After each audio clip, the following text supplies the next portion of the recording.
Guys, let's go! Let's climb the mountain together! One rung at a time! Let's go one play at a time!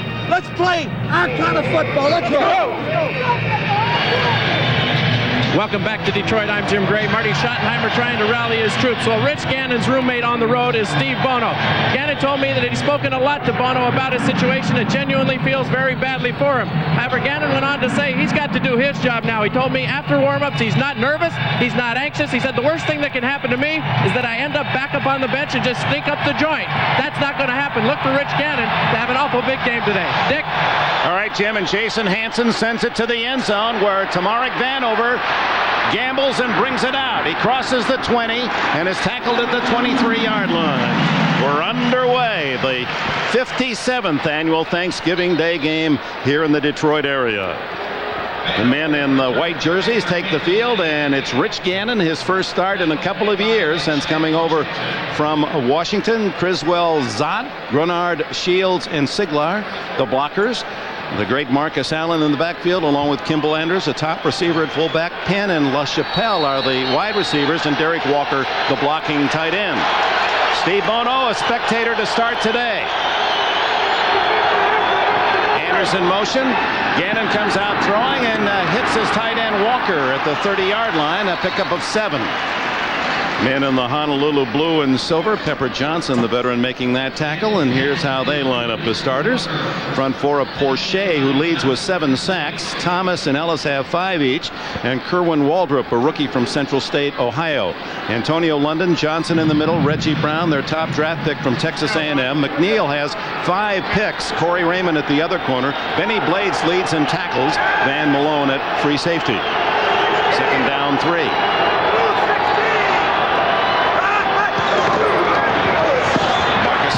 First call, and he gets about a yard. Good defense. Reggie Brown, touted rookie, is very fast at 240 pounds, runs a 4.46, led the charge.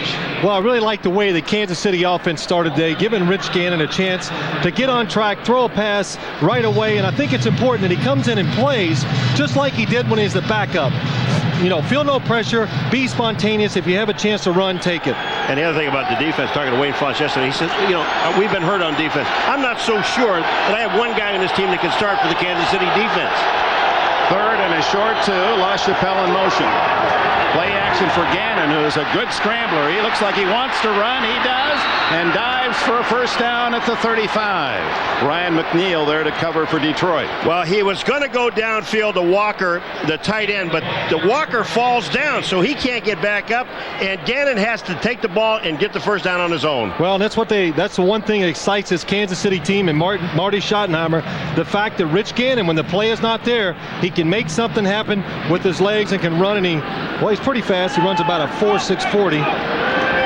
Real fast. It's a little faster than you, Paul. Averaging Billy Sims type numbers, almost 5 yards a carry. Former University of Delaware star, hands off to Anders, and Anders, who doesn't get many chances to run the ball, gets a couple to the 36. Benny Blades comes up from safety to help on the tackle. Blades, who is far and away the leader in tackles this season from that safety position. And the other bad news for the defense is their second leading tackler is cornerback Ryan McNeil. Well, it is bad news. Benny Blades, you see him at the line of scrimmage.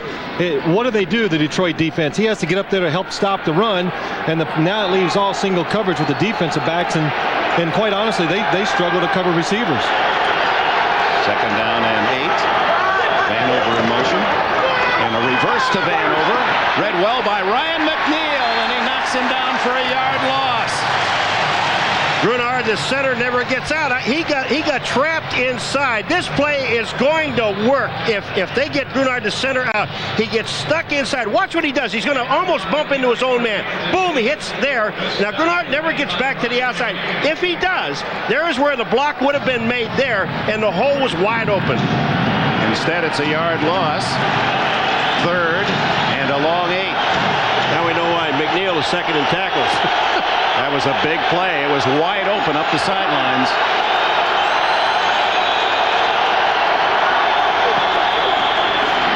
Rich Gannon under pressure, and he can't get it off to Anders. Hit as he delivered the ball. Robert Forshea and Antonio London in on the quarterback. For the Lion defense, the way they can have success, and really the only way they can have success, is that front four has to put pressure on the quarterback. Robert Forshea has had the best year of all the defensive linemen. He grabs Rich Gannon's arm. That's why the pass was short to Kimbo Andrews. Louis Aguiar to punt it for Kansas City. Glenn Milburn, the kick return artist for Detroit, inside the 20. Former Stanford and Denver return man comes up to get it, but the ball hits short and kicks out of bounds. Short punt for Kansas City. Detroit will begin from the 30-yard line. No score on this Thanksgiving from Pontiac Silverdome.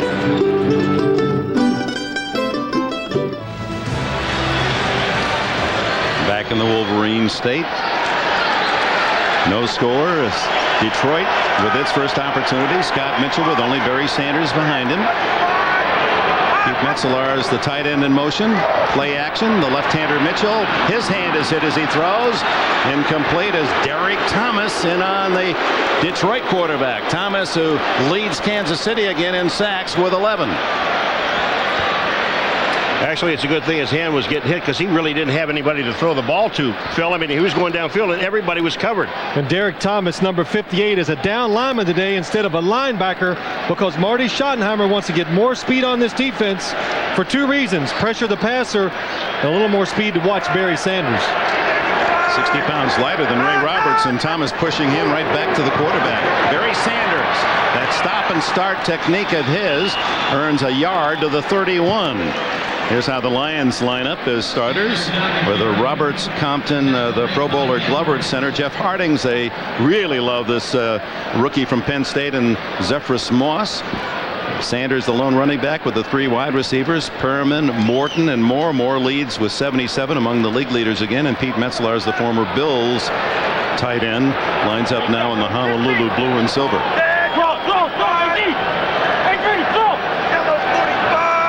Morton in motion. Mitchell under pressure. Scrambles, throws, complete.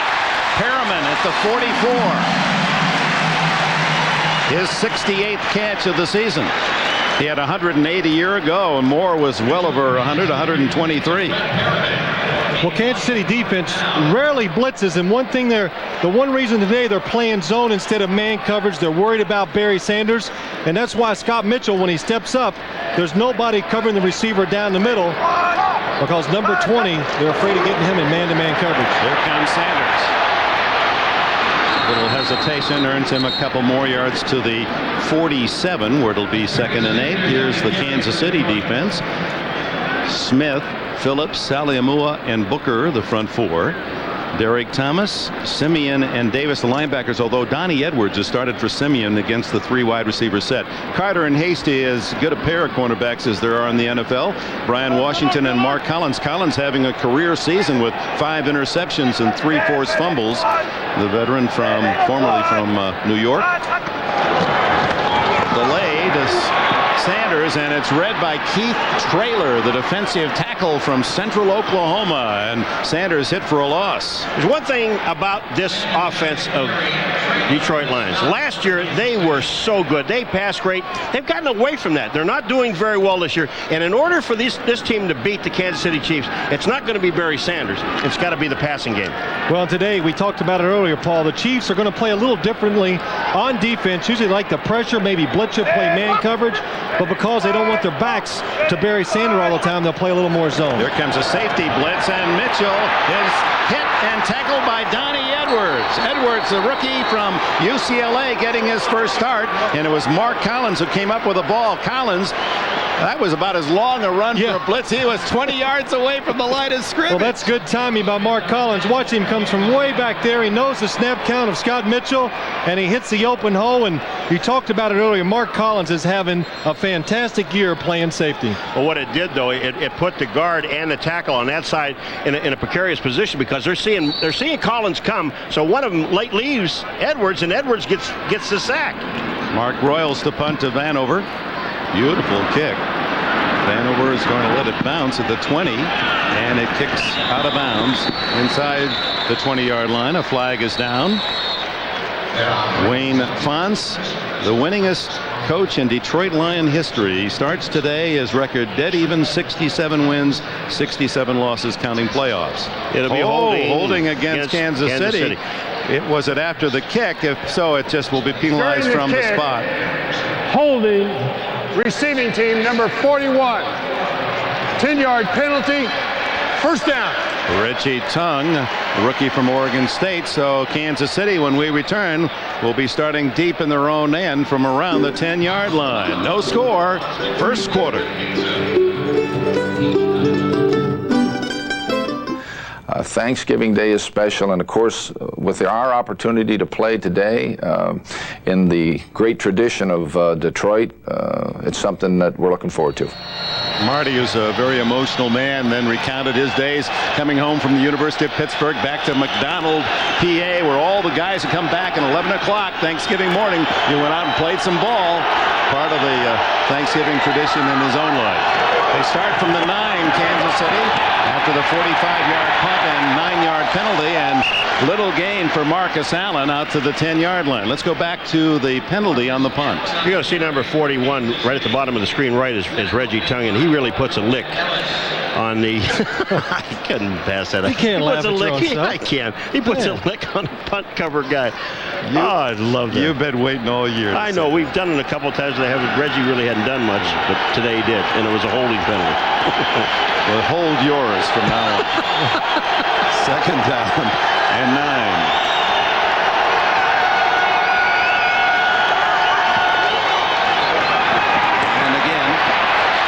Gets outside, but only a 2-yard gain as Benny Blades comes firing up along with Ryan Stewart, and it was Stewart from Georgia Tech, the 3rd-round pick, who made the final hit.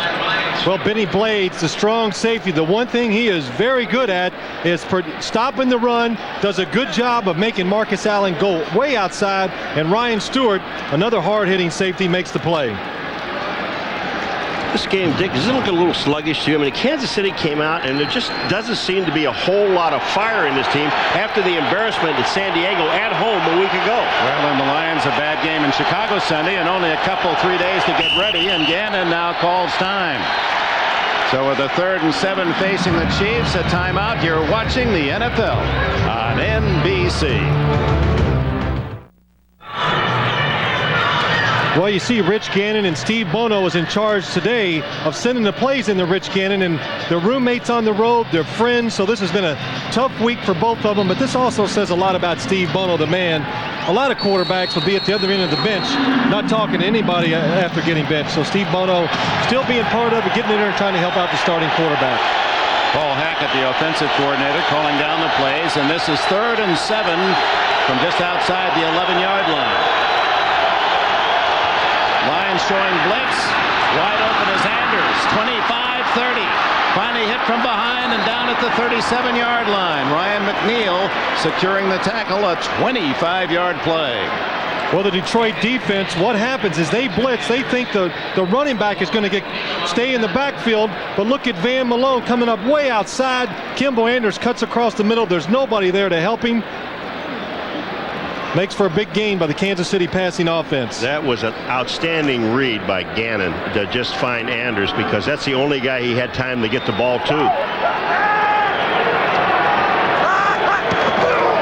Marcus, 40, 45, got a blocker in front. And Allen inside the Detroit 30 before Benny Blades can save a touchdown. Why is it that we see a guy like Marcus Allen, he comes in last night, and you think he's been around so many years, that this may be the last year, and then he does things like this that makes you wonder, will it be his last year or not? Watch Marcus run. Well, the Detroit defense, that front four, Paul, they love to get up the field, and if they don't make the tackle, it creates a lot of big gaps for the offensive running game. Senior 6, he knows how to find the end zone. Marcus Allen, 131 career touchdowns, second to Jerry Rice, and of course one away from snapping the tie with Walter Payton, most rushing touchdowns in NFL history. Gannon, wide open is LaChapelle. And he is close to a first down at the 20-yard line. Ryan McNeil on the coverage. Well, what really has hurt this Kansas City offense this year, the wide receivers have not been as productive as they hoped. Lake Dawson out for the year. Sean LaChapelle does a good job driving the defensive back, and Rich Gannon makes a good throw to the sideline. Kansas City distributing the pass, wide receivers and running backs, much unlike Detroit, where all the action goes to the wideouts. Gannon changing his play. Greg Hill has replaced Allen in the backfield. 2nd and 2. To Anders, left alone in the flat, and he has a first down and more to the Detroit 11-yard line. Antonio London, the tackler.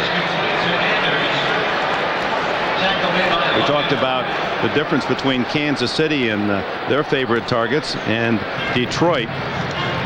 Quite the opposite, as you can see. Well, they love to throw it to the wide receivers. The Kansas City team, Paul Hackett, the offensive coordinator, it's somewhat the so-called the West Coast offense, and they do like to throw the ball to the running backs. A good example, the last play. Marcus Allen back in the lineup. 35 yards on that run on this drive, the longest of the season for Marcus. And he gets the call. Cutting back to the 8-yard line, 8 yards away from a touchdown that would be number 111, and another milestone in the career of a great player.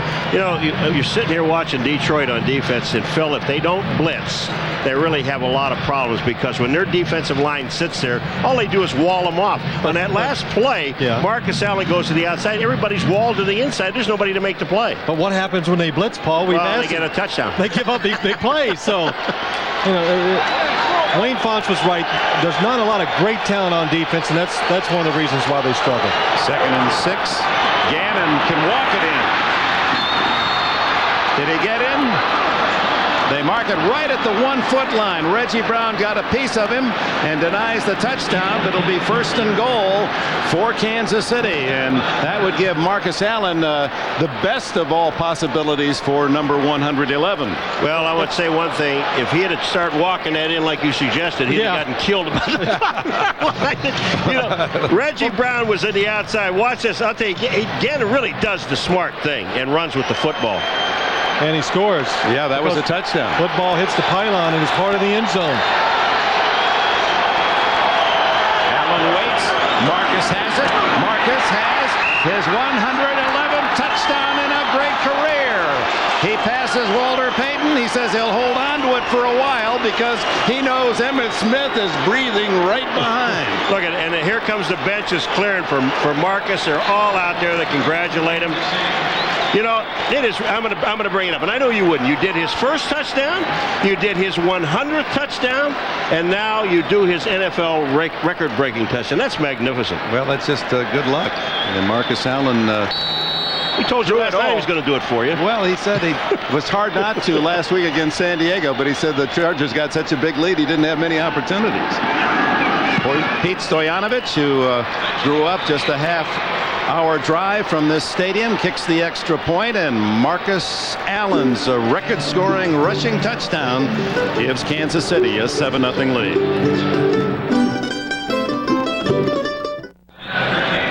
91 yards and 9 plays. The payoff to Marcus Allen. Number 111.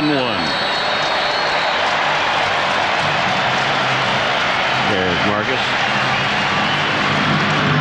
Stoyanovich sends a sidewinder down to Glenn Milburn inside the 5. Milburn leaves his blockers and makes a good move out across the 25-yard line. Tackled by Danon Hughes.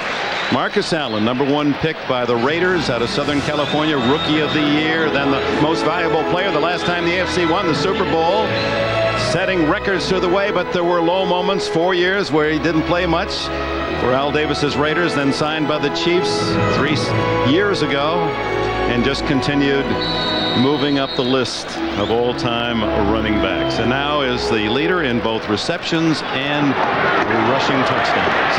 Barry Sanders. What a move he put on Anthony Davis. It didn't net a lot of yardage, but Davis is still wondering where he went. This is where I'm telling you, you lose your jock. This play right here, I'm telling you, Davis is standing out there. I've got him. I've got Barry Sanders. I'm going to drop him right in his tracks. He's not going to gain a yard, and he just put so many moves on Davis, he didn't know where to go. So already T-shirts with the record 111. Celebrating Allen's accomplishment. Second and 9. Mitchell looking down the middle. Overthrows his man. It was Herman Moore. Johnny Morton was in the area as well. Well, the one thing the Detroit Lions thought they could do today is throw across the field. Because of the tight coverage the corners of the Kansas City Chiefs like to play. They do not like to cover the crossing routes. Herman Moore was open. The ball is just delivered too high. And the one thing about Herman Moore, you got to understand, folks, he hasn't practiced this week, and he said, I'm having trouble getting off the line of scrimmage, and he did not make any cuts. He didn't even warm up. Moore with 77 catches coming in, second in the league, under some pressure, but open is Brett Perriman, and Perriman very fast down the sidelines to the Kansas City 37. 35-yard play for Perriman. Well, they talk about crossing the formations with the Detroit receivers because Kansas City in their man coverage, they get confused sometimes who has a receiver once he crosses the field, and that's what happened to Brett Perriman that time. No defender there to cover him. Collins is so far back off, he's just playing deep, and there's just no chance for him to come up and make a tackle. Perriman, who's the first line ever to catch over 400 passes, at 401 starting today. Sanders, and read well by Davis. So this time Anthony Davis didn't let Sanders get away. Well, the one thing Anthony Davis did on this play is he's coming. When he sees him, he goes right after him. He doesn't sit there and wait on him. Now, Davis, when you're going to see what he does, he'll come up inside right here. Now, watch. As soon as the area is there and I attack him, I don't let him put the moves on me. Anthony Davis from the University of Utah, out of the Sweet Onion Country, Pasco, Washington. See Detroit minus 2 yards rushing. Of course, that's Barry Sanders' total in 5 tries. Mitchell, good protection. And his receiver, Barry Sanders, colliding with Anthony Davis at the 35, and a flag down right at the lap of Davis. Well, that's a matchup the Detroit Lions love today. They're pointing at Detroit, but when I saw, I'm serious, I'm looking at Collins, he's shaking, boy, this is against Detroit, and it isn't. I don't know how he can even think that. No, Anthony Davis gets tangled up with Barry Sanders. He's expecting to come out and run one of those 5-yard routes, but he was holding defense, number 50, 5-yard penalty, automatic first down. But Barry Sanders, he's not going to run a short route. He's going up the field. Anthony Davis says, uh-oh. Gets him with the foot, trips him up. That's a bad call. They do that with the receivers going down the field where you get tangled up in their feet. He didn't try to trip the guy, Barry Sanders. It just happened. 5-yard penalty, but more importantly for Detroit on 2nd and long, a first down at the 40-yard line. Back to Sanders. Mitchell scrambling. And down at the 36-yard line, Donnie Edwards, the linebacker. Gain of 4. Scott Mitchell had a career game a year ago Thanksgiving when he passed for over 400 yards and in fact had tremendous numbers a year ago. Look at that, 32 touchdowns, 12 interceptions. Well, we had a chance to talk to him yesterday, and he says, you know, this offense has struggled basically all year, and he says we change almost every week what we want to do. Here comes Sanders. Breaks a tackle, stays in bounds. That's what they come to cheer.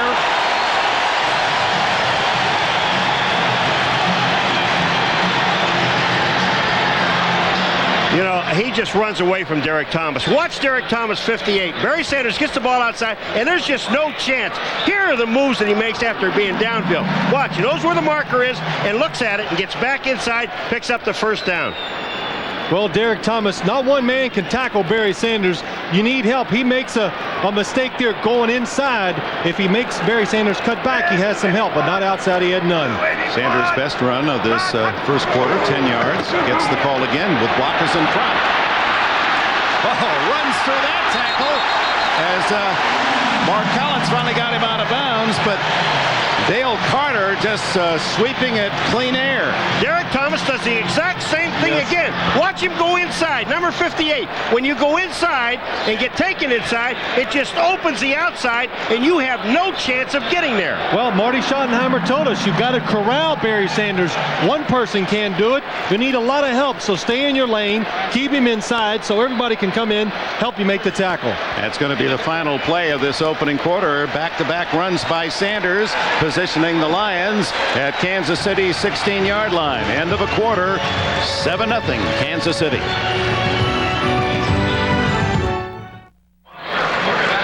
Welcome back. Barry Sanders leading this drive by Detroit that's taken the Lions to the KC 16. Starting slowly, but typical of Sanders. Once he finds some room, he knows where to take it. Well, Marty Schottenheimer, he said that to us. That's what he said on a keg of dynamite. Thanksgiving Day, like every Sunday, for Sanders can be a feast. There's some of his better games. Averaging 4.9 every time he's run the ball in his 8 years in the league, and each season over 1,000 yards for Sanders. Mitchell. Into the end zone. Morton, touchdown. Johnny Morton.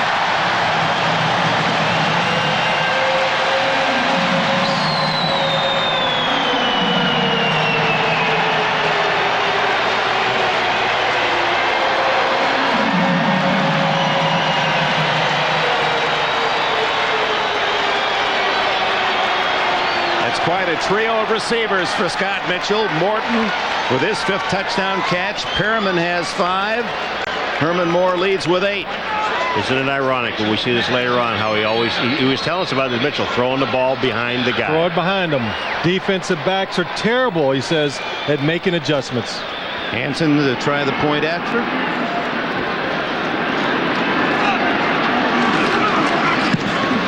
It's tied at 7 as the Lions go 73 yards in 8 plays. The payoff, Mitchell 16 yards to Morton. The Lions and the Chiefs are tied at 7. Well, the Lions, first play of the second quarter, tied up at 7. Hansen kicks it off. Then over deep. The goal line. Former Florida State star gets a crease, but flags fly as he's tackled at the 24-yard line.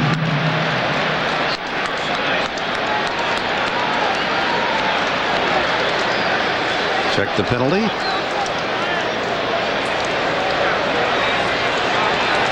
Gary Lane, the man in the white hat on Thanksgiving Day, signals holding against the returning Chiefs. Holding on the return team, number 41. 10-yard penalty to the spot of the foul. First down.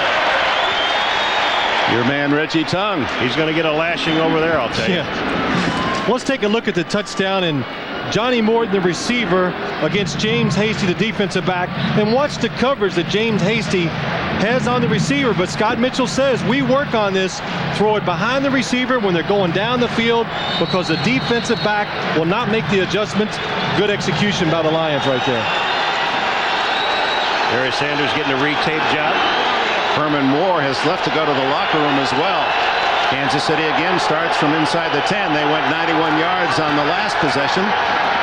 Gannon steps away, caught from behind, but he picks up some yardage to the 11. Robert Porcher denied the sack. This is what Phil Simms talked about at the beginning about more mobility. Robert Porcher from South Carolina State comes upfield. Eric Walker trying to block, but watch this mobility. Should have been tackled in the backfield. Porcher stays with it, but he ends up Gannon picking up about 3 yards on the play. Porcher with 7 sacks to lead the Lions and 3 forced fumbles. That's also tops for Detroit.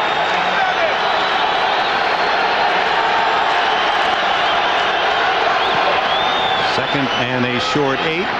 Over the middle, caught by Sean LaChapelle, and was he drilled? That was a dart. That was a dart. Ryan Stewart put a little punctuation mark on it defensively. Well, Rich Gannon throwing in some tight coverage. Quite a few defensive backs around Sean LaChapelle, but a perfect throw. The receiver right there where he can catch it and hold on to it while taking a hard lick. Rich Gannon, plenty of arm strength, moves around, trying to bring a little excitement to the Kansas City offense. Second catch for LaChapelle, his 20th since joining Kansas City. Again, Gannon. And he got that ball away in the direction of Kimball Anders, so no flag as Luther Ellis, #1 pick of the Lions a year ago out of Utah, had the pressure. Well, you got to remember one thing about Gannon, though, too, Dick. Now, he played at Minnesota, so he started there. He knows what's going on, and this is really a heads-up play. Yes, it is. You're a defensive lineman. You do a good job of beating the blocker. You get back there, you think you got a sack, and the quarterback throws it away.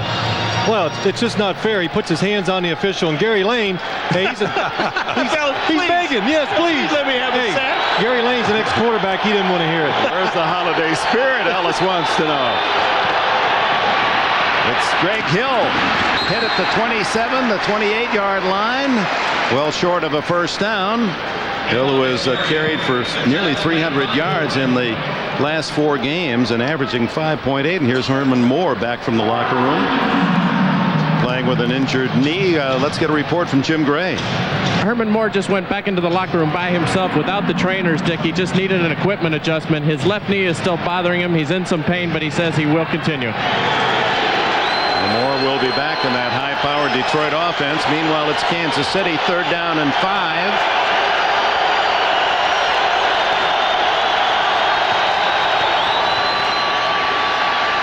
Under pressure, fumbles the ball. Free ball toward the end zone. Touchdown, Detroit. Touchdown, Detroit.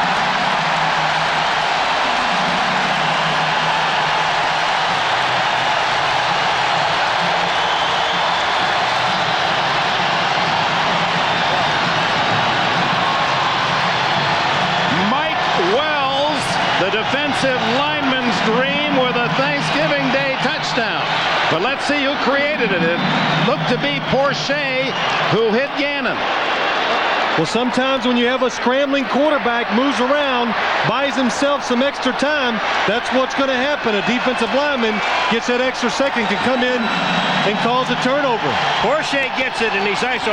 Look at the hustle. Now, see Sigler right here? Watch what happens. Porsche gets it. Watch what Sigler does.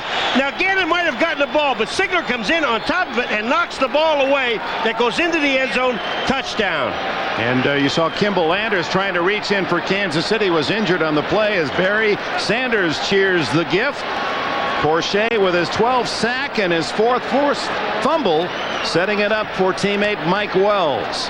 And now they attend to Kimball Anders, who is reaching in trying to at least save a touchdown. It would have been a safety, but is injured on the play. You know, you can't, first of all, Sigler gets beat on the block.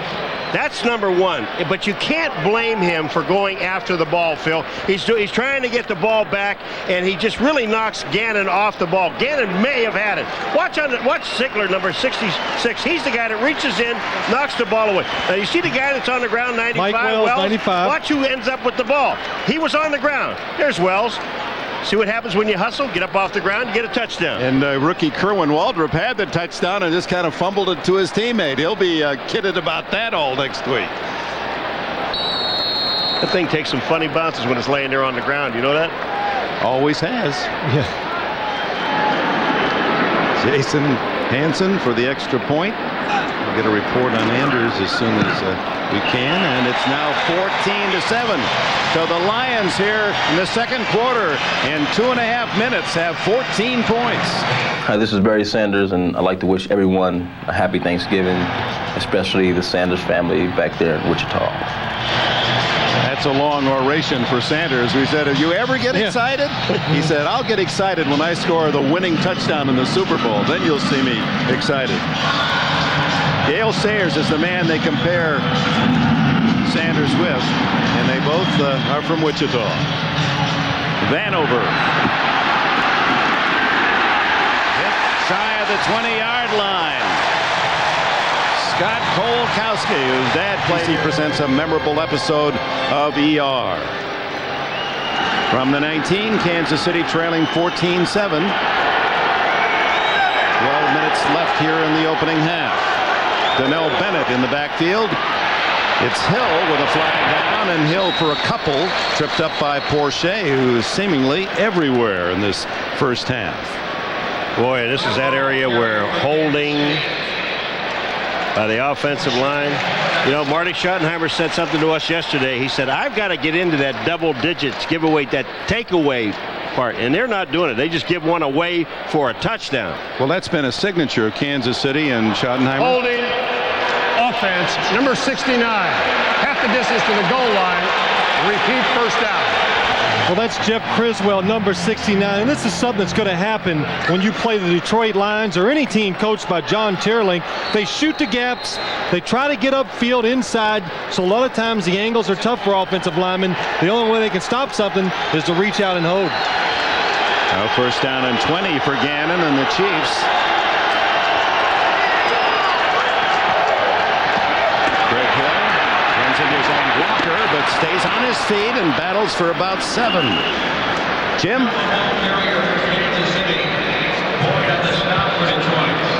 Dick, Kimball Anders, the starting fullback for the Chiefs, left elbow contusion. He'll be reevaluated later on as the game progresses.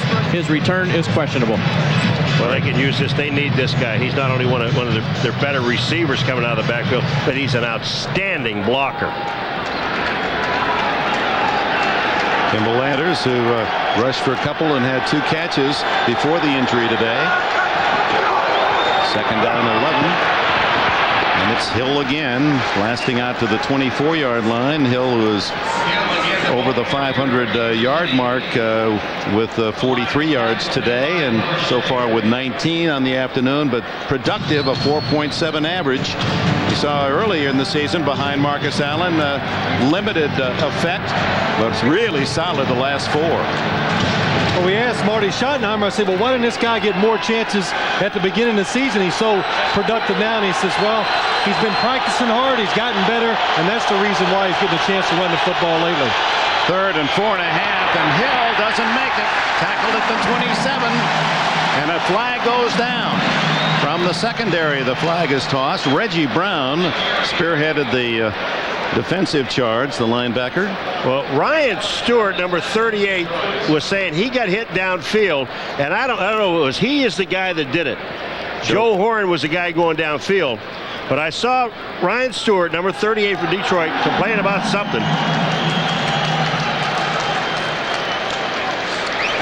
Stewart seeing more and more playing time, the rookie 3rd-round pick from Georgia Tech.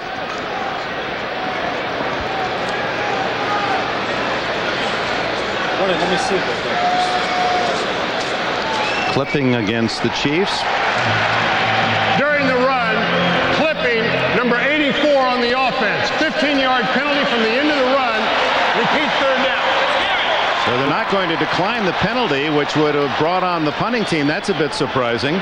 Well, Joe Horn, number 84, you could see that he's blocking him from the back or hits him from the side. He missed him. He missed the guy. Now they do decline the penalty. Detroit does. They want the ball, obviously, and Aguiar will punt it away. With Glenn Milburn back at the Lion 30. Paulie did miss him, but the attention is what I think got the attention of the ref, is the fact that he was going low and hit him from the side.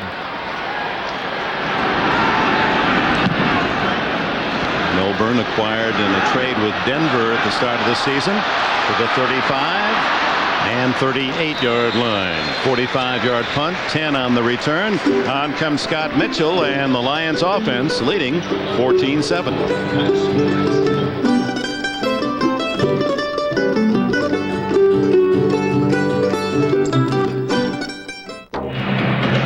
Welcome back to Detroit. Well, today is Thanksgiving, and a very nice gesture by the Lion Wives as well as the organization itself. They are collecting coats for the underprivileged from the fans who have come in today. So far, they've collected more than 1 ton of coats. Over the past 5 years, they've collected 7 tons. That's about 5,000 coats. They will be distributed by the Salvation Army to all of the underprivileged and needy here in the Detroit area. Dick? All right, Jim, that is a nice story. It's a time to be thankful for giving, and the giving part really does make you feel better than all the rest. Now, there's different kinds of giving when you talk to that man, Fonz. Yeah. They've been giving him the booze all season long. Yesterday we had a chance to talk to him, and usually we ask the head coach about 20 questions. And yesterday, Wayne Fonz, he asked the questions and answered them. We just sat there and listened. It was Paul finally said, "You got any questions for me?" Yeah. That's right. After a loss by Sanders, intercepted. It's the rookie Edwards going for the 25 and out of bounds at the 24.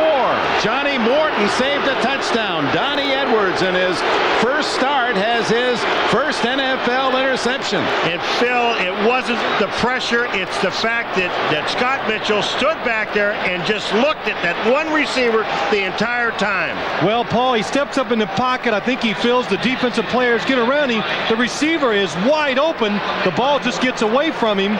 He overthrows Johnny Morton, and Donnie Edwards he's thankful. Scott Mitchell does a good job stepping up in the pocket, but what he does, he stops, he dips under the ball, makes it go high.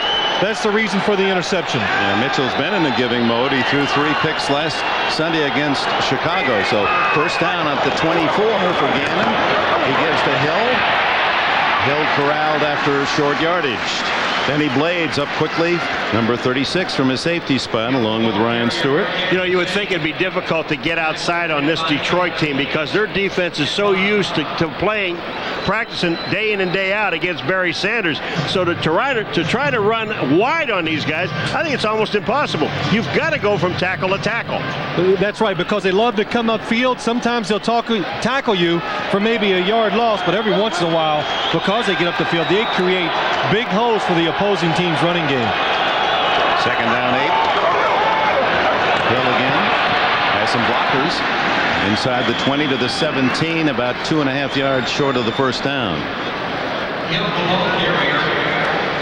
Robert Forshea has been the star defensively for the Lions in this first half, just lightning fast off the line of scrimmage, harassing Gannon and finally creating a fumble that would lead to a Detroit score, and here it comes.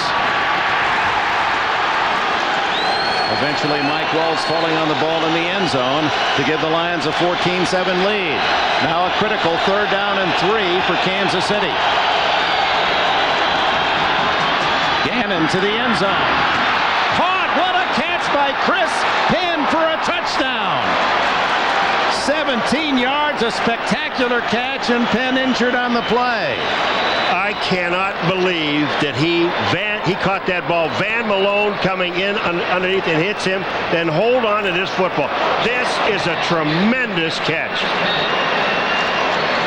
17 yards on the play, and let's take another look. You see Chris Penn on the outside. It's just a quick post route.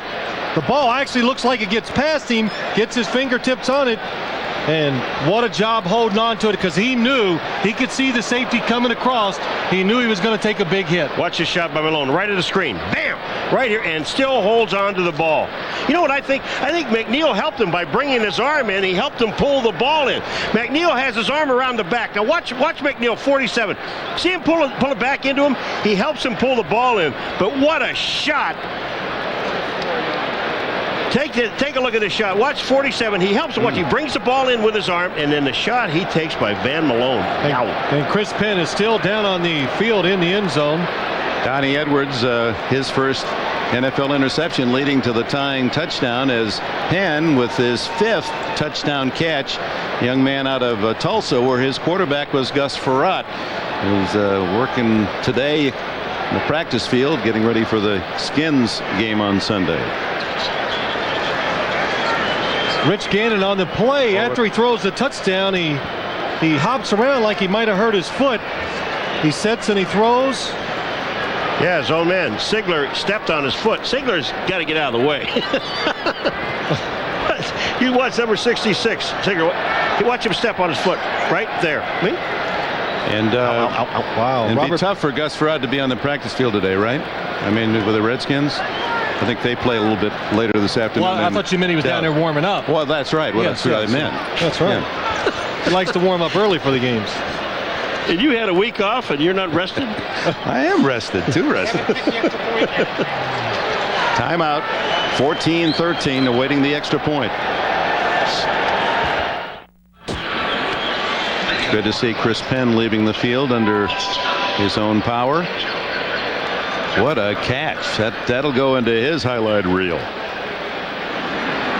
That was a magnificent catch. It really was. You talk about total concentration on a ball. Stoyanovich adds the extra point, and it's tied at 14. Flag down.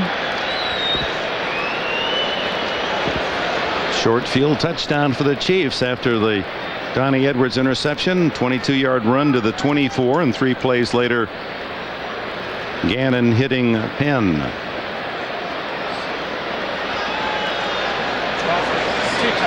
Penn, sensational collegiate career, Tulsa. He caught more passes than Steve Largent. Broke great Congressman Largent's records there with the Canes. Well, they had the run and shoot going on at Tulsa. 4 wide receivers, and well, in college, his talent and Gus Frerott's the quarterback. That usually would mean a lot of catches for a wide receiver. They're working on his mouth. I see the doctor saying, "Open your mouth, open your mouth." His jaw. Penalty, meanwhile, is against Kansas City, so they're going to have to try the extra point from 10 yards farther back. Jim? Dick, it's the left side of Chris Penn's jaw. He took a whack in the face there, came off the field trying to exercise his jaw. They don't know if it's out of alignment or if they'll have to set it back in, but his return is probable. Dick? All right. And now Stoyanovich back on the field after the holding penalty. And this will be about a 30-yard extra point. Stoyanovich, who grew up cheering for the Lions. Eddie Murray was his idol, and later, of course, got to meet Murray and considers him a close friend. And he drills that one, and a 14-all tie. One more look at one of the top catches of the year. Chris Penn of Kansas City pays the price. And the dividend is a 14-all tie. Look again as McNeil from behind, and then Malone from in front. Watch Malone as he comes in, makes the hit, upper chest, and catches part of the chin as well. Now the kickoff, tied at 14 with 8 minutes left in this first half. To Milburn at the 3. And flags down as Milburn tackled at the 24-yard line by you-know-who, that man Reggie Tongue. Paul's favorite player now. Well, yeah, but I mean, I want to talk about Reggie Tongue as a player, not as a guy that holds. Two flags against him. Illegal block in the back above the waist. Number 30 on the return team, half the distance to the goal line. First down. You know, when teams are struggling, Phil, and you get special teams usually can't pick up things for you, and here's a case where the team that's really struggling, and then you get a block in the back right there by Corey Schlesinger from Nebraska. Yeah, he blocks in the back and puts your team that's struggling in a hole. So from the 9-yard line, it's Mitchell. Barry Sanders to the outside. And very little gain as Anthony Davis held his ground. Reminder, Sunday, NBC Sports, a doubleheader beginning at 12 noon Eastern. Most of you will see a battle in the AFC East. The Colts host the Bills in the early game. Others, AFC Central matchups, Steelers, Ravens, or Bengals, Jaguars. Then in the second half of the doubleheader, most of you will be with us as we go out to the Bay Area. Jeff Hostetler and the Raiders against Dan Marino and the Dolphins. Some of you will see a mighty Elway and the Broncos against the Seahawks, the Oilers, and the Jets. That's 12 noon doubleheader. NBC this coming Sunday. Dan Marino having a season for himself. Mitchell batted in the air by Derek Thomas. Very close to an interception, touchdown for Thomas. They're trying to throw the ball out here to Pete Metzelaars, the real big tight end that was in Buffalo for a lot of years. And look at Derek Thomas. Reads, now watch this vertical jump. That's why when they talk about guys in their vertical leap, how high they can get. That's why it's important. Well, it helps to be a good athlete, but that shows you what has kind of happened to this Detroit offense. They love to throw the ball short. Last year, every team was letting them do it. This year, everybody's pressing them, taking those short passes away. 3rd down and 9. Mitchell underneath. Perriman diving to the 19, and it looks as if he got enough for the first down. Donnie Edwards with the covering tackle. 10 yards on the play. Now, you know, we've done a couple Kansas City games this year, and they almost always press and play man coverage. Watch as the play goes along this time.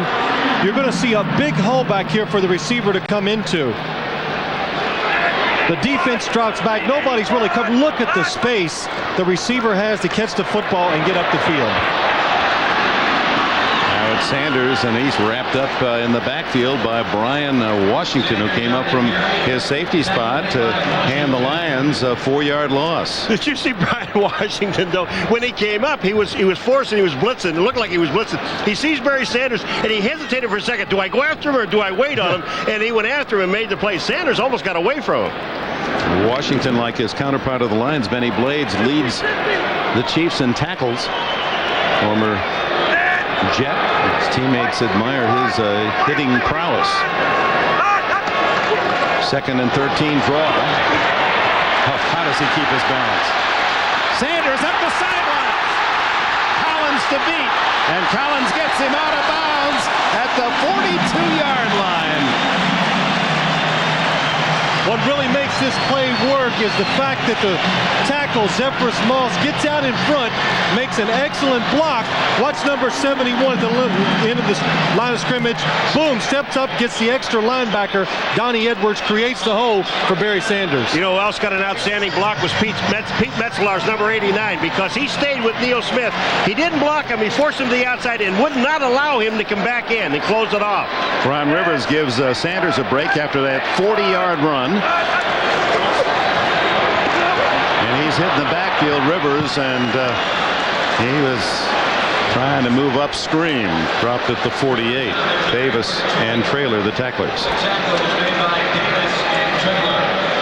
1,000-yard rushing seasons. No one in the history of the game in the first 8 years in the NFL has rushed for 1,000 yards each season until Barry Sanders arrived. And yesterday when we talked to Barry Sanders, the question that always comes up, everybody talks about it, how would he do if he had a fullback in the backfield with him all the time? We ask him, he says, really? I think a fullback would just get in my way. Because another guy to run around. He doesn't know where he's going. He just takes it and says, okay, where's the hole? I'll hit it. 2nd down and 16. Mitchell with a blitz on, able to get it away for a short gain as he was hit on the blind side. It appeared to be Tony Stargell coming in from a defensive back position. Well, Scott Mitchell, fortunate right here. Here comes Tony Stargell, nobody blocking him. He's able to get rid of the football just before he gets hit because he never saw Tony Stargell coming. Did you see watch Tony Stargell jump up in the air? You got to remember now, Mitchell's 6'6". Yeah. And Stargell had a leap to get to his shoulder pads. Try to tackle the Eiffel Tower. 6'6", about 250. That is funny. Short gain, 3rd down and 10 at the 42. Barry's back. They show blitz again. Here comes Collins. The quick throw is complete. And a good move by Brett Perriman to pick up the first down. They had him 2 yards shy, but Dale Carter unable to keep him contained, and Perriman picks up the first down yardage. Long yardage situation, you blitz, you want him to throw the ball quick so you can tackle him for the short gain. Marcus Collins, good job timing the blitz again, comes through free, but the Kansas City defense gets confused on who to cover. Dale Carter's too late. You know what else is happening? They're not even looking at Herman Moore. Herman Moore is having a tough time. He's on hasty, and he's having a tough time getting off the line of scrimmage. That knee is really bothering him. That's more way out to the bottom of your picture. Sanders, the middle, to the 25-yard line. A gain of nearly 6 before Brian Washington can corral him.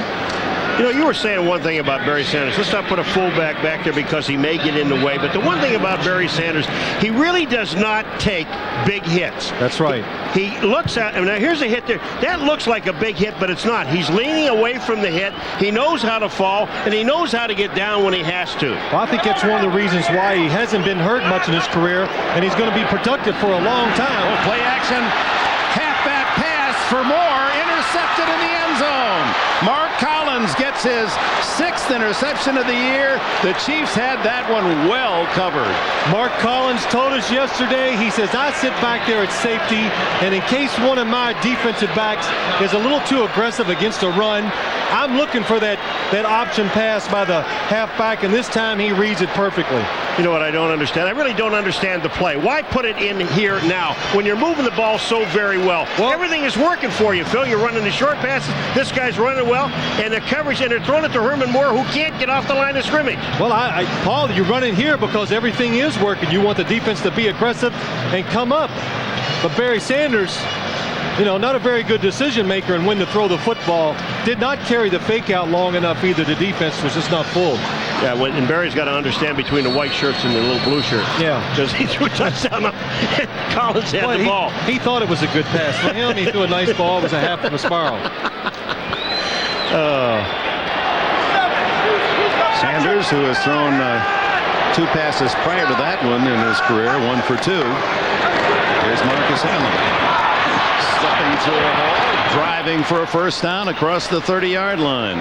The last time the Lions had a running back pass for a touchdown was 12 years ago against the Eagles. James Jones connected. It was a 22-yarder to the quarterback, Gary Danielson. The Eagles and Lions played to a tie that day, 23-23. In fact, the last time that the Lions played to a tie. You ever catch a touchdown pass? No. Oh, that's right. I saw you drop a couple. Sure did. Approaching 2-minute warning. The give is to Kimball Anders, who's back in there. That's a good news for the Chiefs, and he picks up 14 and a first down at the 45 at the 2-minute warning. 1:55 left in the first half. Mark Collins saves a score. It's still tied at 14.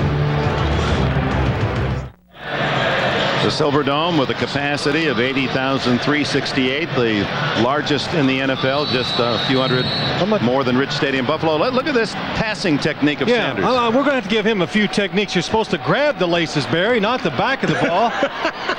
Still threw a pretty nice pass into double coverage. First down Chiefs, less than 2 to go. Marcus Allen to midfield. Clock running, 1:50 left in this first half. Yeah, but Wayne Fonts has told Scott Mitchell many times, look, when you drop back, just throw it to Herman Moore. I don't care if he's covered or what, and maybe Barry Sanders had the same message. 5, no huddle for Gannon, who throws to Walker, the tight end, and Derek Walker, who played nearby at the University of Michigan, knocked out of bounds close to the first down. A reminder coming up at halftime, Greg Gumbel, Mike Ditka, Joe Gibbs, Chris Collinsworth for the Domino's Pizza NFL on NBC halftime report. In addition to analyzing our first half, I'll have a look at the Buffalo Bills' Bryce Popp, last year's NFL Defensive Player of the Year. One of the several injured Bills who face the Colts this Sunday in Indianapolis. Yeah, I live in Buffalo, and Bryce Popp has been hurt for a few games, and they're not sure when he's going to be able to come back, and he's a big key to their defense. 3rd down and 2. Allen finds enough, gets into the Detroit 45-44 yard line. Stephen Boyd makes the tackle, and a timeout is spent with 1:21 left in the second quarter. Marcus Allen, those eyes wide open, finds the hole, and the Chiefs continue their drive. Yeah, Gobbler's view of Barry Sanders. Yeah, those Al Szymanski with that very creative opening to our telecast today. It was terrific. First down Chiefs just inside the Detroit 45, tied at 14. 1 timeout left for Kansas City. This is Todd McNair, his first carry today, toppled at the 41-yard line. 1:15, and Gannon will hurry him to the line of scrimmage. The one thing that I think Barry Sanders and Marcus Allen have in common, they both glide and they don't take the big hit. Neither one of them. The final minute of the half. Gannon looking for the screen to McNair, and the Lions were waiting for it, but he gets away momentarily. Finally tripped up. Corey Raymond from a corner to get the ball carrier to the carpet. Outstanding. Reggie Brown made a tremendous play. You've got all of these linemen. Watch this. You know what really bothers me on a screen? You got linemen that come out and they're looking back at the guy catching the ball. Forget him. He's going to catch it. Turn around and hit the guy in front of you. Reminder, Saturday at 2 o'clock Eastern, legendary head coach Eddie Robinson will lead his Grambling State Tigers against... You know, with all the rhythm you have, you'd have been good in that band. I'd have been great at that band. Yeah. Head drum major. Head drum major. No, they don't have any uniforms big enough for you, though. By the way, time permitting on this holiday, Paul McGuire will share with our audience 15 of his favorite turkey jokes. So please don't wander away. Meanwhile, Rich Gannon, with all his timeouts spent, 49 seconds.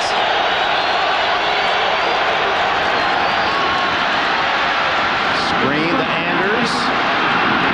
And he's inside the 40, short of the first down at the 38, and that brings up 4th down. And timeout called now by Detroit. Good job by Detroit calling a timeout. And they still have 2 remaining. Because this might stop the Chiefs from going for it on 4th down. I think what Marty Schottenheimer wanted, let the clock keep running, run a play, and if we pick up a first down or get in field goal range, then just kill the clock and get a chance at a long field goal. And the other thing it does, Phil, if they do try a long field goal here on 4th down and miss, the Lions get the ball with good field position and still have some time to maybe work their way into field goal range themselves. I was just watching Marty Schottenheimer's lips, and Gannon said something, and Marty looked at me and said, I don't think you can make it. But they're going to come out and they're going to go for it on 4th down. They took a little bit away from Mike Shanahan last week in the Denver game. Stojanovic looking for an opportunity, and Marty Schottenheimer's Chiefs have been in the playoffs 6 consecutive years. That tops all the teams. And when you go down to the fact that he was at Cleveland and was in the playoffs as well so many times, he really knows how to get them to at least the early dances of the party, if not to the final dance. One of those long count deals? No. 4th down draw. Gannon. Quarterback draw works for the first down. That's what Rich Gannon was saying. I think I can get it on a quarterback draw, empty the backfield, spread the defense out, plenty of time, kill the clock. No, he's going to go for it to the sidelines. Underneath to Reggie Johnson, the tight end. He stays in bounds, however, to the 22. But now they're well in Pete Stoyanovich range, and Marty Schottenheimer orchestrating with 7-6. They've got to get the ball down to kill the clock. Look at Gannon's looking at the 24-second clock. And they just do it. Does he get it down, or did it? It's at 0 now. Let's see what referee Gary Lane calls. You know what happened? Reggie Johnson was hurt. He couldn't get back up off the turf. Reggie Johnson couldn't get up, and Gannon looked out there and saw him on the other side of the line of scrimmage and couldn't get the play off. Gannon was looking at the 24-second clock instead of the game clock. The 24-second clock still had time upon it. But look it up here on the top, Phil.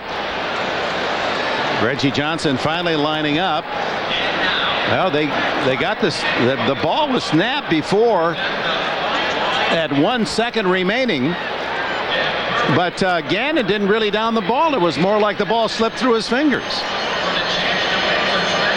The frustration of the head coach battling to try to get that 3-point chance. Well, the whole team was a little too nonchalant. They should have been hustling up to the line of scrimmage. Get down as fast as you can. When you throw the ball inbounds in that situation, you got to know the clock is working against you. So Marty Schottenheimer ever so close to getting that clock stopped.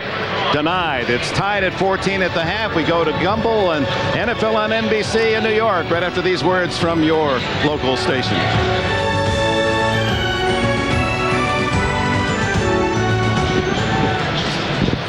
And welcome back to the Silverdome as we get ready for the second half. The Chiefs and Lions tied at 14, and a very interesting first half in terms of the two featured performers, Barry Sanders and Marcus Allen. They're both over 60 yards, both averaging over 5 yards a carry, so they've matched each other's efforts, as have the two teams in score. Look at Marcus with a historic touchdown and 62, and Barry with a yard more. Well, we knew that Detroit, they're going to run the ball with Barry Sanders. Why not?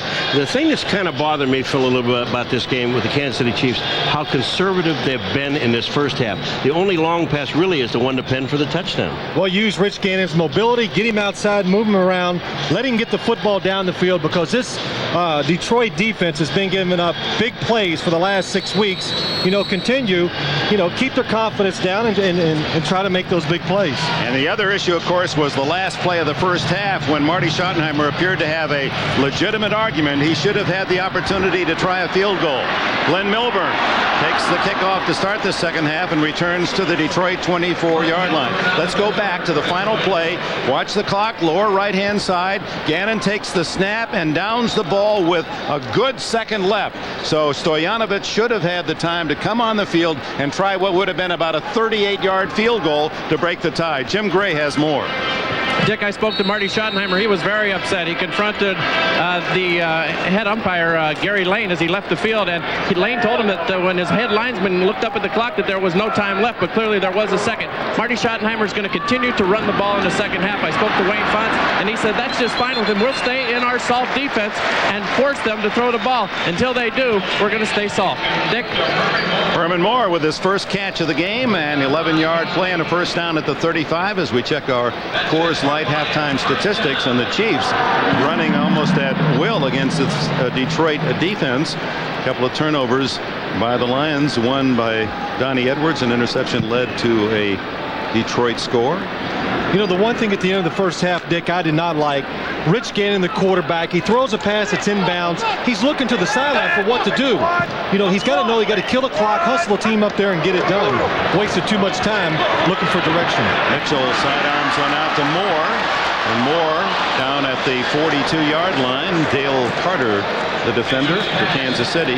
Moore, again, if you're just joining us, playing with a very painful knee injury suffered in Chicago Sunday. Well, Moore comes underneath, and when he catches the ball, watch, he makes a couple of moves, and then about the third move, the leg goes. Watch this. Bink, and the leg goes out. I'm down.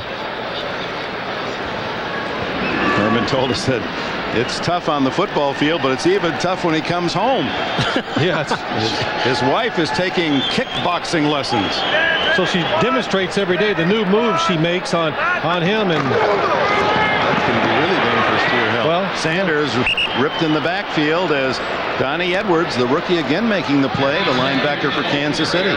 One night Herman Moore's wife connected right to the head, and down he went. He said, "You almost knocked me out." So now he said, "I'm very cautious when I go in the house." What'd you say? He has to wear a cup in his pajamas now. Angela, his wife, keeps things interesting. She trains with Herman and was an outstanding star at Virginia herself, a 400 and 800 meter runner. Third down and 4. Into the flat, open is Perriman. And Brett Perriman, who led the Lions in catches with 5 in the first half, has another. Brian Washington, the defender. This is something this Detroit offense did so well last year and had so much success with it. No matter what the situation, the defense a little scared of the speed and the talent outside, so they play soft. So 3rd and 4, 5 yards, they always throw it outside, pick up those easy first downs. First down at the 45. Sanders lined up behind Scott Mitchell.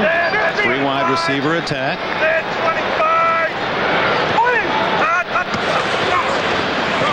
Mitchell hangs on to it, picks up a couple to the 48. Vaughn Booker down low to trip him up. Derek Thomas has Mitchell in the backfield all by himself, and he hesitates. Instead of going right through the quarterback, watch Derek Thomas, 58. He comes in, watch him hesitate right here. When he hesitates, Mitchell sees him and goes. I mean, he already has the blocker beat. He has Mitchell for the sack and the loss, and he stopped. Well, as a left-handed quarterback, he figured that as he would try to escape toward Thomas, but did not. And Keith Traylor was the injured Kansas City Chief. Timeout 3 minutes into the second half. Indoors, 2nd down and 8 for the Lions near midfield. Trailer was not seriously injured. Underneath to the tight end Metzelaars at the 44, where it'll be 3rd down and 4. You saw that skyline shot of the city of Detroit. The years are numbered for the Lions to play in this 80,000 seat facility, the Silverdome. Plans have been made for both the Lions and the Tigers to have side-by-side stadiums. On the left, the covered stadium, the Lions would be 65 to 75,000, and the open ballpark for the Detroit Tigers about 42,000 in the heart of the city. It would certainly generate a whole new heartbeat for the Motor City. Could happen around the year 2000. What a way to start the new millennium. Herman Moore has the hitch and the 1st down at the 38 as he goes over 1,000 yards for the season. And there's his wife Angela, their 2 sons. She athletic star at the University of Virginia along with Herman Moore. Well, you know, Herman says she's trying to get a black belt in kickboxing. I said, why don't you just go out and buy her one, because it's going to be too dangerous for you. She's beating him up every time he comes home. Got some moves. He said, boy, you don't even want to lean in, because she whistles that right foot by your chin. 1,001 yards, 3 consecutive 1,000-yard seasons. That's never been done by a Lion receiver. Intercepted on the deflection. Davis deflected it, and Tony Stargell has his first interception as a Kansas City Chief. That's 3 interceptions by the Chiefs today. Well, Scott Mitchell hesitates just for a second, and watch when the ball comes out of his hand. What happens to a quarterback? You hesitate a little. You look down the field. He wants to throw it. And watch it fall out of the bottom of his hand. Well, you can't quite see it there. It goes lower than he anticipated. Look at it. Nose of the ball going down. Anthony Davis should have picked it up. Tony Stargell does. Since taking the lead 14-7 early in the 2nd quarter, the Lions' last 3 possessions, 3 interceptions, Kansas City, 2 of them thrown by Scott Mitchell, the other by Barry Sanders. Chiefs ball at the 27, their first possession of the 2nd half, and Marcus Allen squeaks out a 3-yard pickup.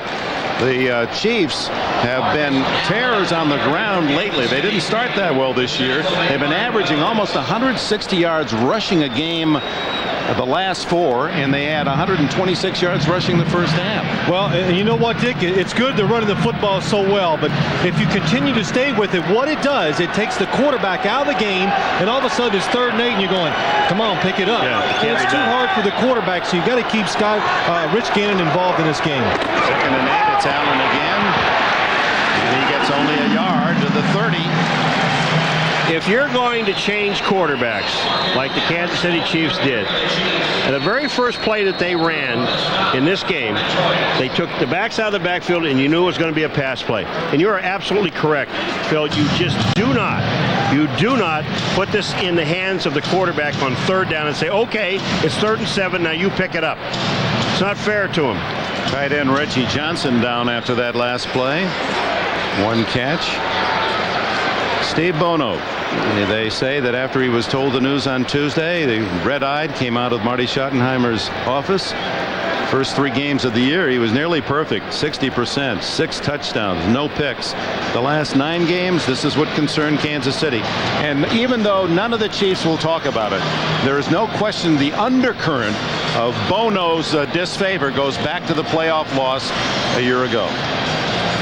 And so Bono replaced by Gannon as the Chiefs look ahead, and we have a timeout.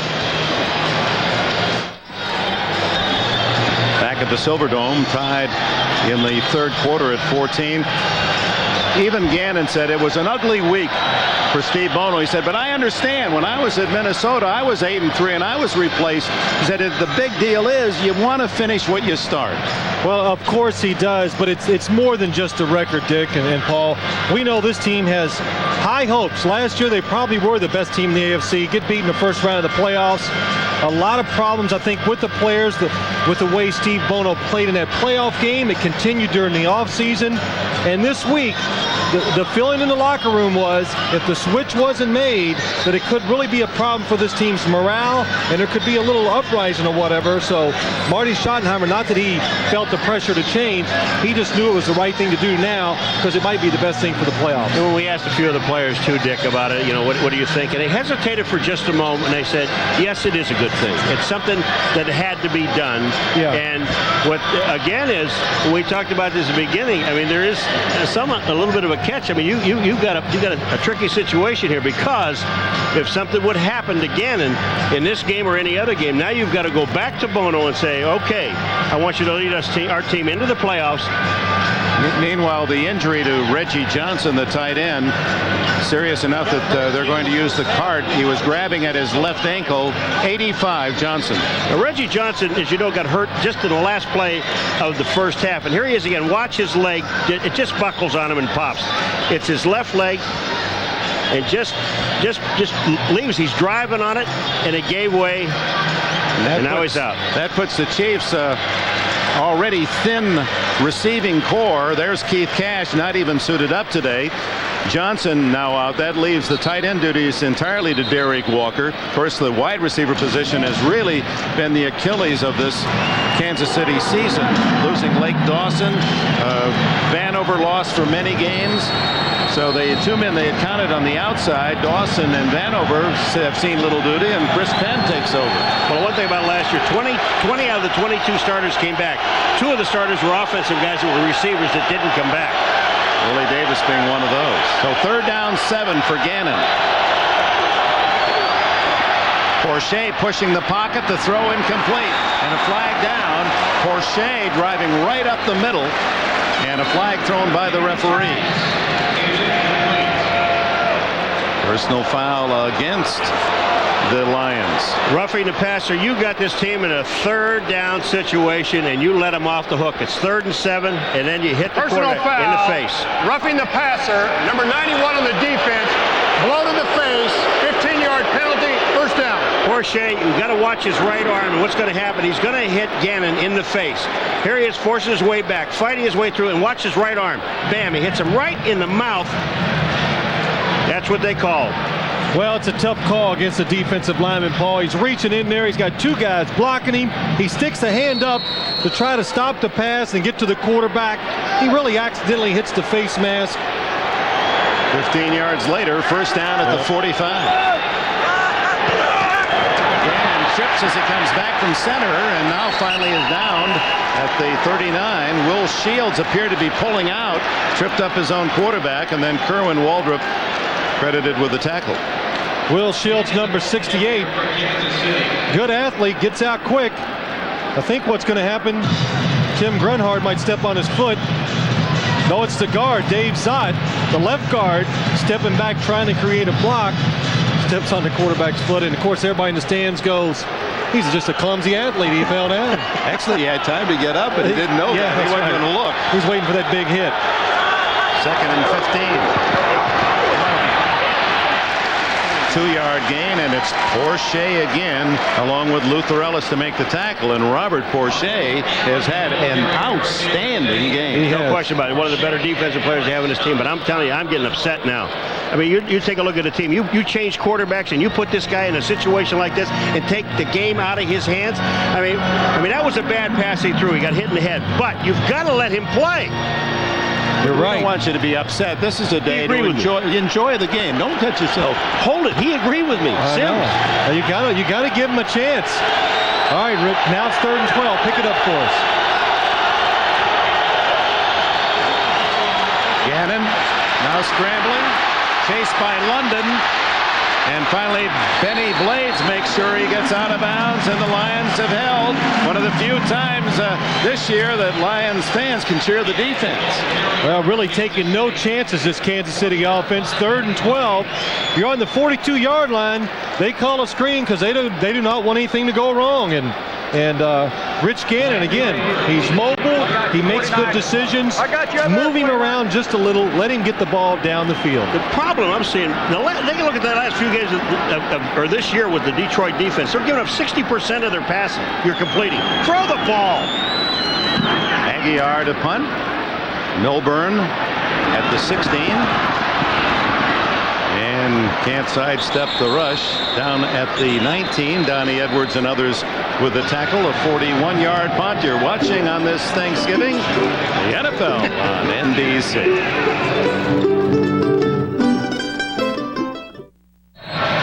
Welcome back to the Silverdome.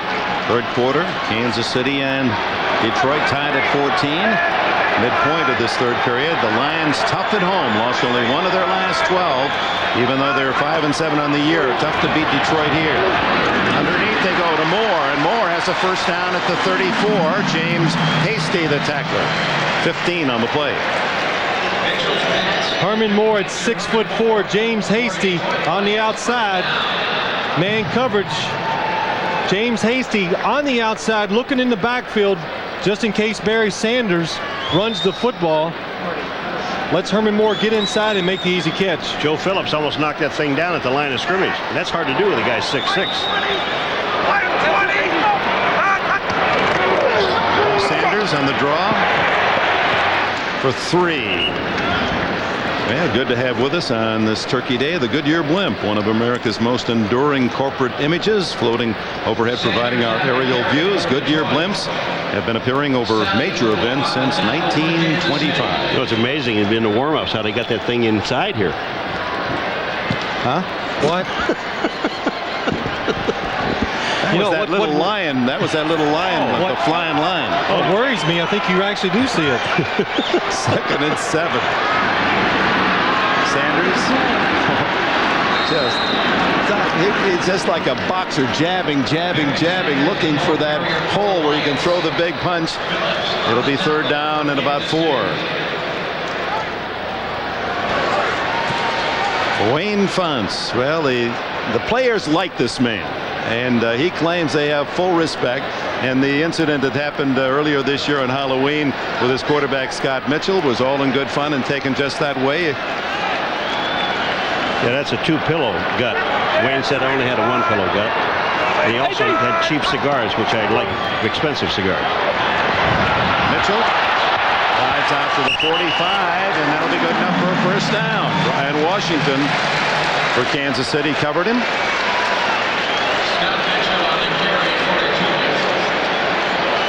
Well, Scott Mitchell, not noted to be a scrambler, but pretty mobile for a 6'6", 250 quarterback. He drops back. It's man coverage down the field. There's a hole in front of him. He runs for the first down. You know, the other thing about Wayne Fonts is what he said to us yesterday. He said about coming back next year, he said, I will personally be shocked if I'm not here next year. Said that William Clay Ford has never given him an ultimatum that he has to be in the playoffs. Said that there'll be changes made. Didn't mean that I'd be fired, he said. Fumble by the quarterback Mitchell, and I believe he fell on it as Keith Traylor, injured earlier, with a hand in to knock it away. That'll bring up 3rd and long. Well, he hurt his knee earlier. This time it looks like he hurt his hand, knocking the ball out of Scott Mitchell's hand. Good job of Keith Traylor working his way up the field. Not going to be able to get a clear shot at the quarterback, but he reaches out, strips him of the ball. Now that's what you call the lucky bounce. That ball bounces right back up into Scott Mitchell's hands. Traylor's on the sideline again. 2nd down and a dozen. There go Keith semi-trailer.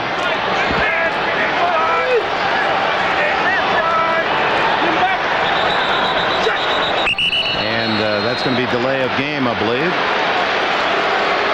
Now Mitchell, after recovering the fumble, slow in getting back to the huddle. And offense, 5-yard penalty.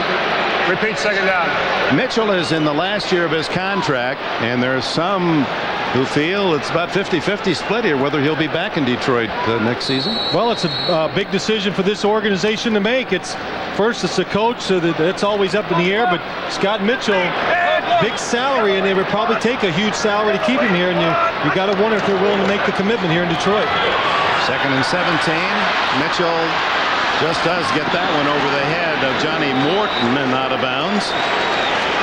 Vaughn Booker putting the pressure. I know one thing, though, that Barry Sanders will be back. Well, you really go out on a limb sometimes. It amazes me. Well, you know, you think about these things real hard. I hear you. Here's Mitchell. I mean, he's having trouble. He does get the ball away, but he's trying to throw it out of bounds. And you get the feeling they're starting to boo a little bit here. And Wayne Fonte says, I never hear that. That's why he wears that earpiece that covers both ears, because he doesn't want to be affected by the crowd. He told us that. He goes long this time, down the sidelines and out of bounds. There's no chance. Flag goes down as Herman Moore crowded along the sidelines, unable to get it back in the field of play. Yeah, but he was forced out of bounds. You're talking about illegal chucking, I think. Flag on the play.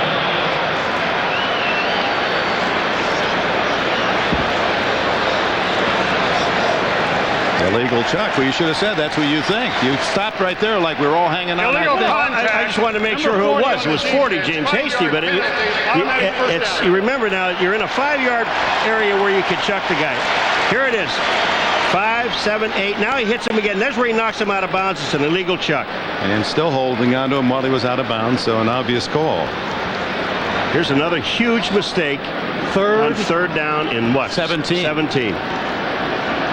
So the 5-yard penalty, but the first down at the 43. Dick, the one thing last week against the San Diego Chargers, this Kansas City Chiefs defense, they probably had the worst game they've had in their lives of these guys combined together. And when you look at it, Marty Schottenheimer said to us, he said, our defense stunk up the joint. I mean, it was the worst effort they ever had. And here, there are just a few of these guys just kind of seem like they're not in the picture. The defense, it relies on pressure by the front four. And last week, the front four is not getting to the quarterback. And you can see here today, when they don't get around Scott Mitchell, the receivers are getting open with the extra time. Still tied at 14 late in the third. Underneath, Moore wide open. And he gets out of bounds with a first down at the Kansas City 42. Well, Scott Mitchell told us this is one area where the Kansas City Chiefs, and we said the defense is weak, going shallow underneath because they do not like to follow. Watch Herman Moore, number 84, come across the formation. The corners do not like to follow the receivers across it. That's the reason he's wide open. Herman Moore looking for another century season. He has 5 catches all in the second half. That's 82 for the year for Moore.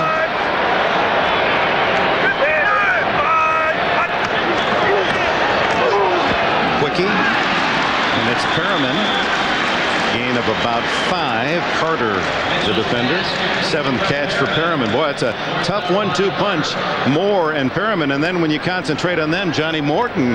Well, Johnny Morton, and then you throw in that guy in the backfield, Barry Sanders, and like we said, that makes defenses play soft and careful. And this receiving core, when you play safe, they'll beat you up underneath. They're combined 82 for Moore and 74 for Perriman this year, both over 100 a season ago. Barry Sanders staggers as he gets to the line of scrimmage and is dropped at the 35, a couple yards shy of a first down. One thing I'm looking at, though, Phil, you touched on it earlier about this team, and one thing, the success of the Kansas City Chiefs defense is that they're 4 guys up front. They've got to put penetration. And right now, in this ball game, the Lions are controlling the line of scrimmage, and when you do that and give Mitchell that much time to throw, you can run from one side of the field to the other like we just saw Herman Moore do. I mean, you're going to beat this team. It's 3rd down and a long yard, and the strength of the Lion offensive line is the center, Glover, 53, and that rookie at right guard, Jeff Harding, 64. Mitchell. Complete. It's Morton. First down inside the 25. So Scott Mitchell now is 8 for 9 on 3rd down. Well, Detroit does a good job. What they do is they put the receiver in motion, create a little traffic jam outside, 3rd and short. That enables Johnny Morton to get away from Dale Carter. So 3rd down has been crucial in the game, as it always is, and Mitchell has been delivering. Sanders. He didn't go to gain a yard. In fact, loses as Anthony Davis makes the tackle. But that one move he made just behind the guard position was, well, only Sanders has it. Yeah, it had about 4 or 5 shakes to it. He had some shakes. Neil Smith coming upfield. He thinks he's got him. He doesn't get him. But the thing about it is when this guy does a shake, and on the top of the screen is Neil Smith, and here he comes up the field, and he's getting blocked. What, he really thinks I got a piece of him? He doesn't get him. Well, Joe Phillips doesn't get him. You better hope a linebacker does. Well, Neil Smith was getting tackled. But he made it the play in a 7-yard loss. Second down.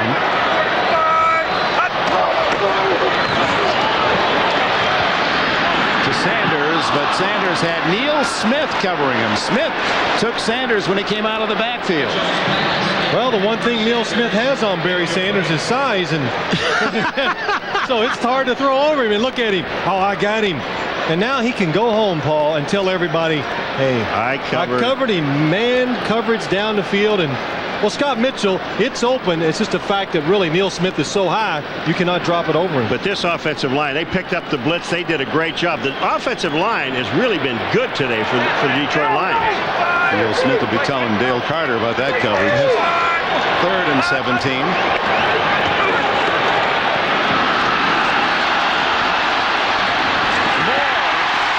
The 13-yard line, first down or not? It's going to be close. Don't you just love what Herman Moore did? He sees the quarterback. He comes all the way across the field, but the way he positions his body on Hasty does not have a chance. He's going to be coming from the left-hand side of the screen, folks, and when he does, Mitchell sees him. He just blocks his body. Look at Hasty. He's behind. Really has no chance to make a play on Moore. It's outstanding. Here it comes. They needed 17. They got 17 plus and a first down. Sanders. Lance. Outside. Touchdown. Oh, my.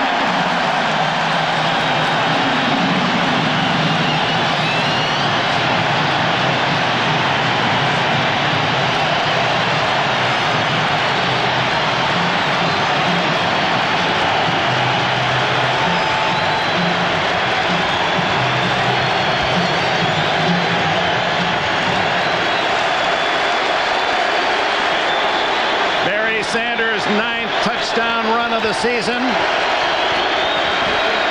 The cake may not have totally exploded, but the fuse is getting mighty close to the powder.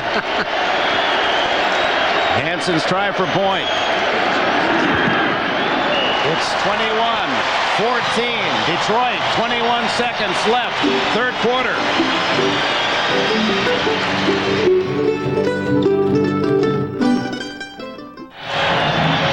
Well, when you look at Barry Sanders, watch how quick he gets back out to the outside. The hole is not there. Metzelaars is blocking at the line of scrimmage. When he gets back out, after one step, he's still full speed. And then has the leg strength to pull away from Stargell and get in the end zone. 21-14. Lions fans roaring at the Silverdome. Seconds left in the 3rd. A line drive fielded by Greg Minuski, and the backup linebacker may have fumbled. The Lions say they have it at the 35. No signal yet.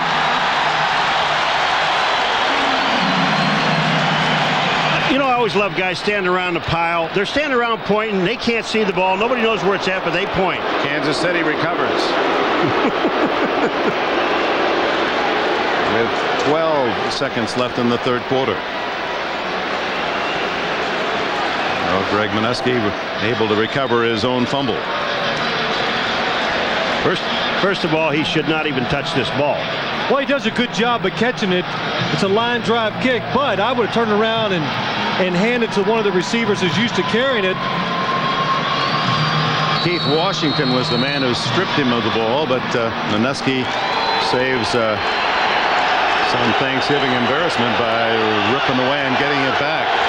36-yard line, Kansas City. Gannon underneath again to Anders. And Benny Blades there to pull him down at the 37-yard line. A gain of a couple, and that's the end of the 3rd period. We'll be back after these messages from your local station.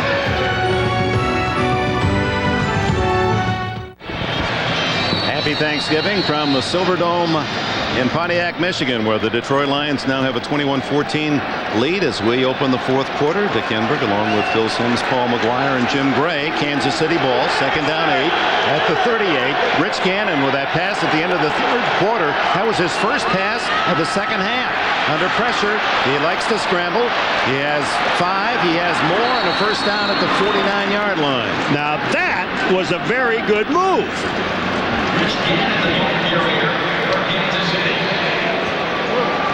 Rich Gannon, and I think that was Malone, who's a safety out there with him. Watch Gannon.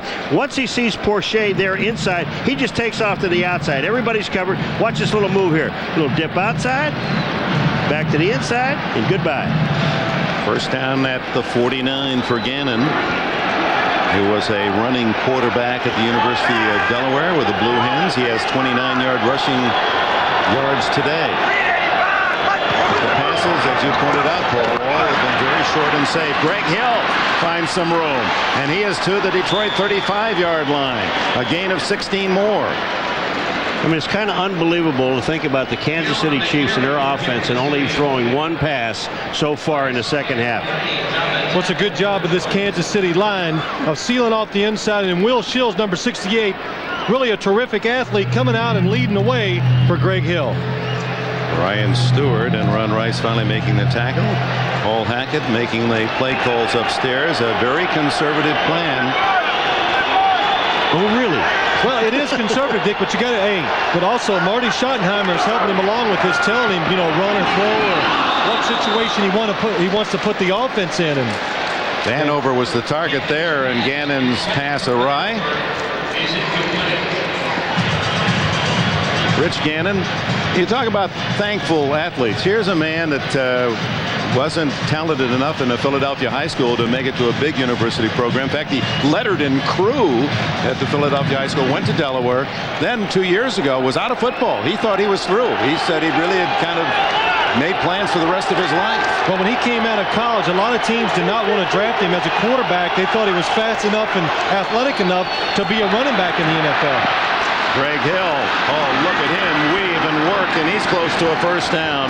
The former star at Texas A&M in his third season, starting to blossom for the Chiefs. Well, he knows he's got Kimball Landers and the guys blocking in front of him. Kimball Landers is number 38. Hill is number 27. But look at this. Look at the move. See, Kimball Landers gets his block, and then Hill does all the rest. He's got Criswell out in front of him. He just does a great job of picking up the first down. 11 on that carry. He's averaging 7 yards a carry, 56 for the day. There's the block by Anders. And Benny Blades was upset after that play because he said, I was being held, and Kimball Anders did have that left arm on the outside. Hill again has the speed to turn the corner, and now out of bounds at the 17-yard line. A gain of almost 8 more before Corey Raymond can bump him out. Well, Benny Blades is going to be up in there, number 36. He thinks he's going to make the tackle, and then Greg Hill says, nope, I don't like this. He gets hit by Kimball Anders again. He takes it outside, and after the play is over, Benny Blades, watch him. He'll take it, the helmet off, walk the sideline. I don't know what he's complaining about. Well, he's just going back in now. I think he's just getting ready to leave the game. Well, the holding's a part of this game. And Kimball Anders is an outstanding blocker. Second down, a short 3. Marcus Allen now in. And Allen threw a big hole up the middle, is to the 19, the 18. That'll be another first down for the Chiefs with 12 minutes left in the fourth. So one of the things about Marcus Allen, and Marcus is down on the field, he is hurt, is that when he knows it's like 1.5 yards, 2 yards, he explodes. But he also knows when to glide. And Marcus is down. Watch Marcus Allen when he goes through the hole. He's going to get hit. A glancing blow down low.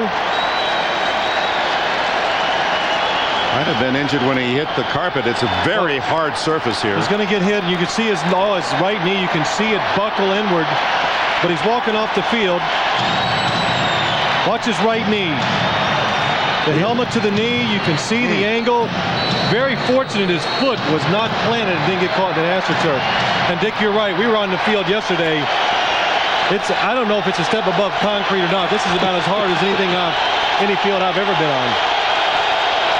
Greg Hill in. First down. It's Hill. to the 10-yard line. Keith Washington made the tackle. Marcus Allen out, but has had a 70-yard rushing day and a touchdown, a historic touchdown, his 111th rushing score. This, his longest run of the season, 35 yards in the first half. And then number 111, more than anyone in NFL history, Walter Payton, 110.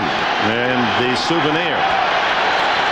His family watching in San Diego, cheering along with the Kansas City folks. Second down, Gannon, roll, throw, touchdown, Derek Walker, the tight end.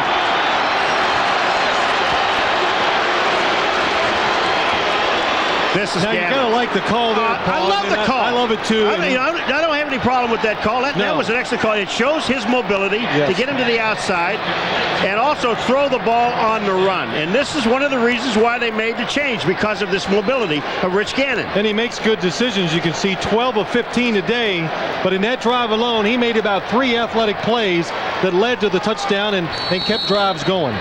Derek Walker's first touchdown of the season, and now the extra point try by Pete Stoyanovich. And we're tied once again. We're tied at 7, tied at 14, and now knotted at 21. Excellent fake by Rich Gannon.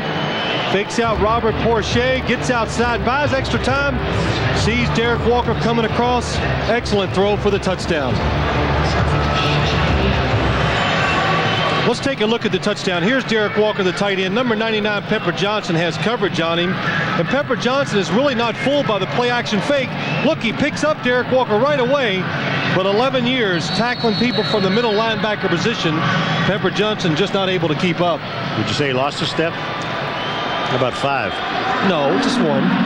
Stoyanovich kicks it off with 10:53 left in the fourth, tied at 21. Glenn Milburn at the 4.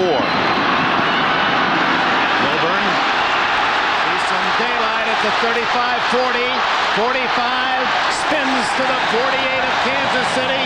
Big return, almost a penalty down at the 15. I think it was Kowalkowski who was able to not block his man in the back.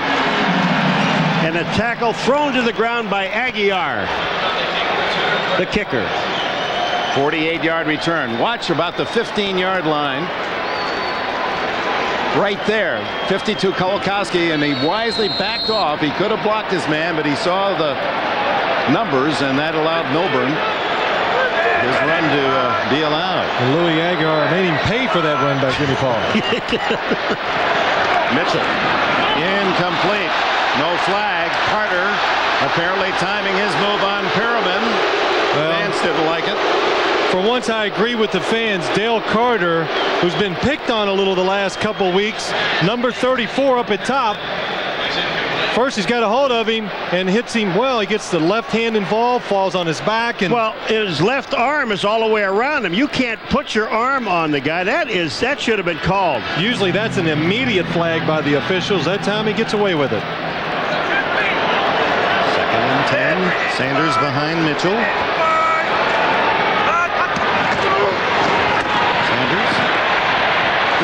Twisted down hard at the 46-yard line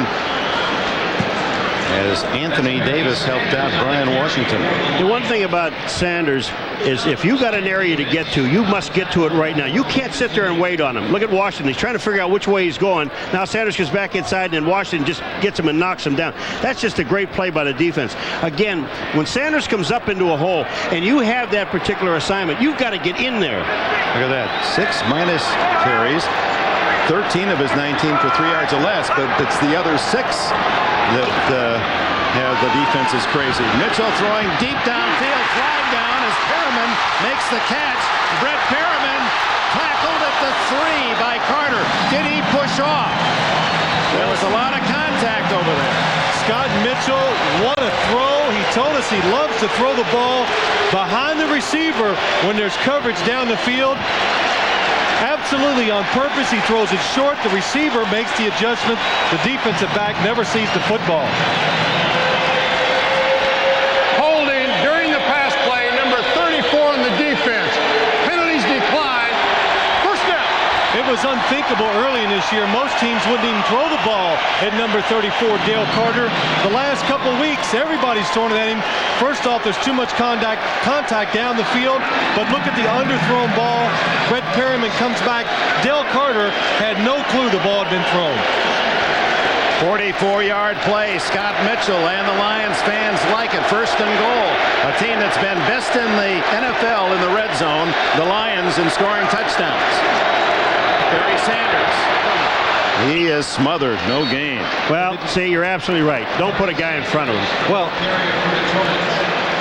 the Lions successful today in the red zone, and on the season 32 possessions and 21 touchdowns. That's the best percentage in the league. And Jason Hansen, they've been so good, has tried only 10 field goals all year. You know, last time they have Corey Schlesinger in the backfield with Barry Sanders. He got in the way. Yeah, they do. They get in the way. Get out of his way. Carter out. Martin Bayless in, playing a kind of a cover linebacker. Mitchell Comes and almost intercepted. It was right in the midst of Mark Collins. He was looking for his second pick of the day. Well, Mark Collins, he has a wonderful feel playing at free safety. He never overcommits. It's really a good job by Scott Mitchell coming to the third receiver, but Mark Collins not out of position. And Wayne Fonts has seen too many passes intercepted into the end zone. He goes, yee. Ooh, that's right. Whoa, great camera work.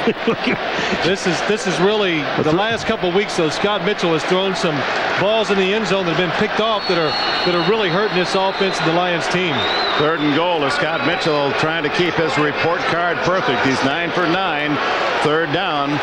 8 minutes 50 seconds remaining in the fourth. This Thursday Thanksgiving game is tied at 21. Phil, Dick, look who's blocking in the backfield for Scott Mitchell. Number 93, Curran Waldrop, who is on the defense. Look at this guy. I mean, he is blocking over here. Does a pretty good job. But Mark Collins had his sight set on that interception. Third and goal. Mitchell. Incomplete. Herman Moore had fallen. Dale Carter covering. And so one of the times this year that the Lions defense does not produce a touchdown in the red zone. On fourth and goal, unable to gain a yard from the 3-yard line. A rare chance for field goal for Jason Hansen. He's 7 for 10 this year. Last year he tried 34. Well, down the goal line, third down and 3. When in doubt, throw it to Herman Moore, and really we expected maybe a high pass so he could out-jump the smaller defenders. To break the tie, a 20-yard field goal attempt by Hansen. And the Lions lead 24-21. 8:41 left in the fourth quarter.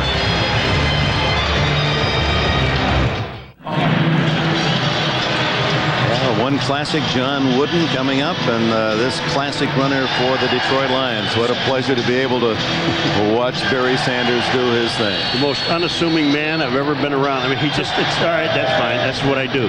Tom Moore, the offensive coordinator, told me yesterday, he says he is the greatest superstar I've ever been around him. He says there's nothing you can do to make him a better person or a better player. Van over at the 3. And finally brought down by Keith Washington at the 24. Well, the score is 24-21, but don't tell that to Marty Schottenheimer. He thinks it should be tied. This is the end of the first half. Time running out. Rich Gannon downs the ball with 1 second left, but the linesman, Dave Anderson, in conference with Gary Lane, the referee, said the clock had expired and they did not allow Schottenheimer to bring on the field goal unit. So now, if they had replay, would they have used that there? I would think that'd been a classic case of using that replay there. Why not? Well, it had nothing to do with possession of the football. Well, it had to do with out of bounds. officiating mistake. Well, we'd have replay a lot. We don't want that, Dick. No, I don't want it. I never have wanted it. Gannon scrambles again and gets sizable yardage down the sidelines, out of bounds near the 40-yard line. So Gannon with 16 more yards, and that's the dimension that when Marty Schottenheimer explained his change at quarterback, this is what he was looking for. It is, and watch when Gannon gets outside number 82, Walker, the tight end. You'll see him in the picture right here. He gets another little piece that enables him to pick up the extra 6 yards. Well, the one thing you worried about Rich Gannon coming in today, starting quarterback, would he change the way he plays? Because when he's relieved Steve Bono the last 2 years, he's been exceptional. Today, he just comes in, he lets it happen. If it's a run, he just takes off. 45 yards rushing for Gannon. The Chiefs have 200 yards rushing to this point. 205, 208 yards as Greg Hill picks up 8 on first down. There is a guy on this football team, Greg Hill, that really does not get enough playing time. Number one, doesn't get enough credit. This young man, I'm telling you, is a great back. He has got outstanding moves. Look at him find a hole. And Phil touched on it earlier. The one thing about him, and Phil asked Marty Schottenheimer, well, why didn't he have great yardage at the beginning of the year? Because he never practiced with the starting team, so he never saw the holes. He never saw what the defenses were doing against him. Basically, he would go up and tippy-toe in the holes and not hit it hard enough. The last few games, he's running through there with speed and making quick decisions. Yeah, he did there. No hesitation. Another 4 yards and a first down at the Detroit 48. 79 yards rushing now for the man shadowing Marcus Allen, Greg Hill. Well, the Detroit line, defensive line, it's a little light, and just watch the Kansas City line move it backwards. Nobody's able to get off the blocks. Kimball Anders hits the middle linebacker, Pepper Johnson. Easy to pick up 5 yards that way. We saw the shot of Marcus Allen. Greg Hill was 8 years old when Marcus won the Heisman Award at USC. Well, that'll make Marcus real happy. Well, Marcus is very proud of the fact he is the oldest starting running back in NFL history. Give to Vanover on the reverse. Chase from behind and hit at the 48. No gain on the play. You know, you just talked about the pit and what's happening. They moved the Detroit Lions back, and they're a smaller team compared to Kansas City. But this is the time in the ball game when the lines take over. The offensive lines take over. Now, here's the guys they have to, this man, Eddie, is defensive coordinator. He's giving the signals in. And what you've got to do now, this defense has really got to rise to the occasion because this offense is so much bigger, they can move them off the ball. 6 minutes left in the fourth. 24-21 Detroit. Hill to the 43-yard line, a pickup of 5, and 3 of those yards before he even hit any blue jerseys. I can guarantee you with the Detroit Lions defensive linemen, especially the 2 defensive ends, Porcher in particular, they're coming upfield wide. They are not going to let Gannon kind of work his way back to the outside on any kind of a bootleg or roll. Well, that's one of the reasons why they get hurt in the middle a little, Paul, because they're worried about the quarterback getting outside, and right now they look a little tired to me too, especially the interior defensive linemen. 3rd and a short 6.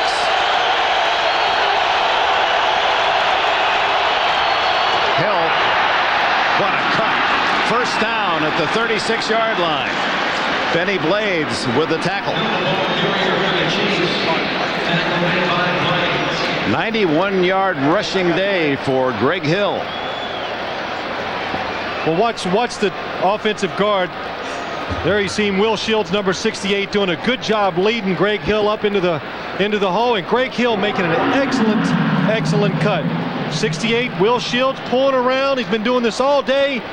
He takes it to the outside, kicks out. Greg Hill, good read, takes it back inside. 6 straight running plays for the Chiefs on this drive. And another. No, play action. And the throw complete to Anders. And he is knocked out of bounds by Pepper Johnson. Well, a dandy here on Thanksgiving, and we look forward to doubleheader action on NBC on Sunday. All begins at 12 o'clock. Most of you will see the early game. Will be the Colts and the Bills. Others, central matchups. Pittsburgh and Baltimore, or Cincinnati, Jacksonville. Then the second half of the doubleheader, our crew will be out in Oakland to see the Haas and the Raiders against the Dolphins in Marino. Denver plays Seattle. Some of you will see the Oilers and Jets doubleheader Sunday. Hill again drives to the 26-yard line, and he's near another first down. Tackled by Blades and by Ron Rice, and that's going to put Greg Hill right around the 100 mark today. Oh, Kimball Anders on Reggie Brown. 38 on 59 blue, and he meets him in the hole, and he opens the hole. Look at 38, Kimball Anders. Bam! There's the block right there, and look at that hole. Kimball Anders not only blocks, he can run with the ball, and he also catches. Hill 3 yards shy of 100 yards. As Kansas City piling up big yards on the ground today, well over 200. Gannon on first down. Screens it to Donnell Bennett, the former University of Miami star, finally knocked out of bounds. 94, Luther Ellis made the defensive play. That screen's not a good play right now like it was early in the game because defensive linemen are too hard to rush. They're too tired to rush the passer. So they're just standing there waiting. You know, it really is a great point because you got to pick your times. You want it when you run a screen pass. You want to make sure these guys are fired up. They're coming upfield. That's at the beginning of the game. Here, you're going right into the defense. This long drive, primarily on the ground, continues. 3 minutes and 27 seconds left in the fourth quarter. And Tom McNair finds a hole, and he's to the 16-yard line. Appears to be a yard shy of a first down. Mike Wells, who recovered a fumble in the end zone after Bono had fumbled in the second quarter, made that tackle. Well, we got on the play calling earlier that it was a little too conservative, but you got to commend the Chiefs. It takes patience when you're down. Only 3 points, but down in the fourth quarter, getting late, to keep running the football in passing situations. Well, because that's what you've been doing the whole ball game. Danon Hughes and Lapel to the right. 3rd and 1. Gannon completes it to McNair, a first down. He only needed a yard. He got almost 3. Van Malone made the tackle. 2:35, 2:34, the clock running as the Chiefs consuming a lot of this fourth quarter on this drive. Well, this is a play that's been run for a long time by this so-called West Coast offense. And McNair coming out of the backfield, 3rd and short. They call them speed outs. Get a guy on the flat real quick, and before the defense can cover him, ask the quarterback to get the ball to him. And that's only really designed to be a 2 or 3 yard pickup. That's right. Jerry Rice has got about 8. He's probably got 20 touchdowns on that exact play. Well in field goal range, but looking for a go-ahead touchdown. It's Hill. Not this time. A loss of a yard. Shane Bonham and others make the tackle. Timeout, 2-minute warning. 1:56 left in the fourth.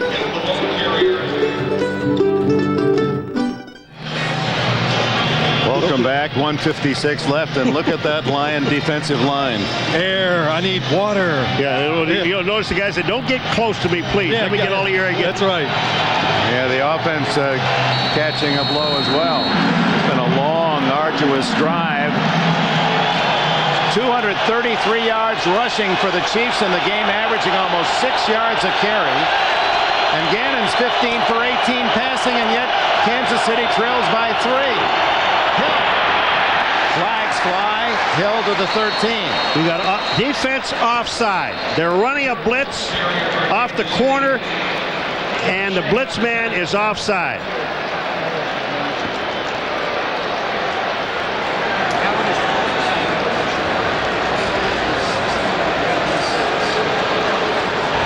Offsides, defense, number 59, 5-yard penalty, still 2nd down. Reggie Brown, the rookie linebacker. He is fast, and with 240 pounds, I figure he's going to be a star. Well, actually, it isn't 55, 59, it's 55. It was 55, Antonio London at the top of the screen. They called it on Reggie Brown. It was a blitz, trying to anticipate the quarterback snap count. Jumps too early. 2nd and 5 from the 9. Another blitz.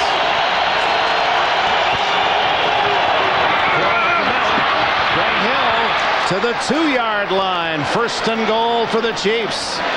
Ryan McNeil was the last blue jersey in his path. Kimball Anders, every time we do Kansas City Chiefs, as it gets down in the fourth quarter, this guy just does more than expected from anyone. He blocks 2 different people. Number 38 is Kimball Anders, going off the center. Bam, he hits one right there and moves downfield and hits another one.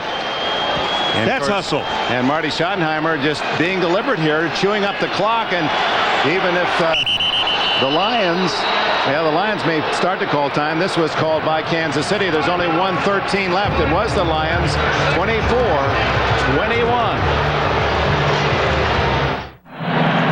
An expensive timeout by the Lions. Well, Antonio London, number 55, he calls timeout because, look, 3, 4, 5, 6, 7, 8, 9, 10, only 10 defenders. I don't know. I think you let it go, and Wayne Fonts is upset because this was not good clock management. Both sides have done a bad job today with the clock in crucial situations. Now the Lions, in danger of losing their lead, have only one timeout if and when they get the ball back. Marcus Allen to the 1, pulled back. Pepper Johnson got a hold of his shoulder pads, and Keith Washington there as well. The reason that they had 10 guys on it, and it's no excuse, but the reason is Marcus Allen came on the field. And when Marcus Allen, they have a different package of more linebackers and only like 3 or 4 defensive backs. So what they do in that situation, one guy more came off, then went on. Now Detroit uses its final timeout. So they are in a desperate spot with 2nd and goal at the 1-yard line. Kansas City has all of its timeouts. The Lions lead by 3 but have no more timeouts. Well, NBC's Thanksgiving Spectacular, 4 great family movies begins tonight. Home Alone.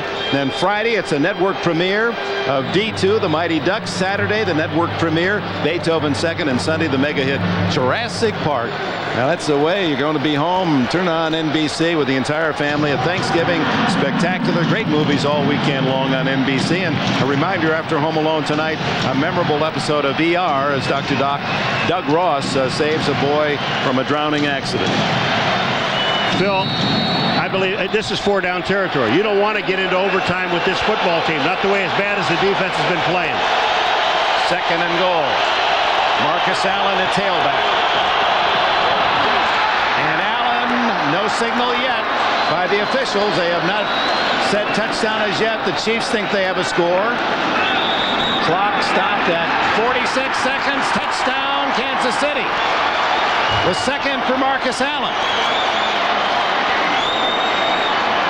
You think that Marcus Allen didn't want this touchdown? You watch him dive head first over top of this thing. You talk about sacrificing your body, Dick. He just dove for the end zone. His 112th career touchdown, the all-time NFL mark. Well, the Chiefs, they have been very good always running the ball short yardage down the goal line, and Marcus Allen jumped from about 4 yards out. He left from the 4-yard line. If you see this from the side angle, Marcus Allen, there it is, the ball is over. All it has to do is touch it. That was touchdown. Good call. They used almost 8 full minutes on that drive, Kansas City. Stoyanovich adds the extra point, flags down. It appeared that the Lions were offside. That drive of 76 yards in 15 plays, most of them runs, consumes 7 minutes and 54 seconds and leaves Detroit with only 46 seconds to try to counter. Defense, 12 men. Extra point is good. 5 yards on the kickoff. That was the man they didn't have on a couple plays before. Oh, please. Give me a break. I mean, you got 10, you have to waste a timeout, then you have 12, and you get penalized on the kickoff, and you have no timeouts left in 46 seconds. Those are the kind of plays that upset owners. Not getting enough people on the field, not being organized, and in those type of situations where you have to take a timeout when you know it's so crucial in the game. Meanwhile, the smiles are all on the far sidelines. Marcus Allen, the payoff. Greg Hill got it down there, and here's Marcus for his 2nd touchdown today. Let's see, from the about the 3.5 or 4 yard line, he starts to dive and gets the ball right on the goal line stripe for the touchdown. Look at him protect that ball. He's got 2 hands around the ball, protecting the ball, knows that he's going to get popped up in the air. Neil Smith. And that drive, you got to say, boy, is that playing it close to the vest? All those running plays, and it really, once they got past the 50-yard line, you knew it was down to the last possession. That was going to be it. Were they going to kick a field goal or be fortunate enough to keep running it in there and get the touchdown? In Wayne Font's regime, the Lions have always had good kick return effort. Mel Gray, of course, was a big star, and now Glenn Milburn, and they really need a big play now because they have no timeouts and just 46 seconds left in the game. But Wayne Font says, you know, we talked to him yesterday, mathematically we still have a chance. So when there is some life left, well, the loss here, there is no chance after this for the playoffs.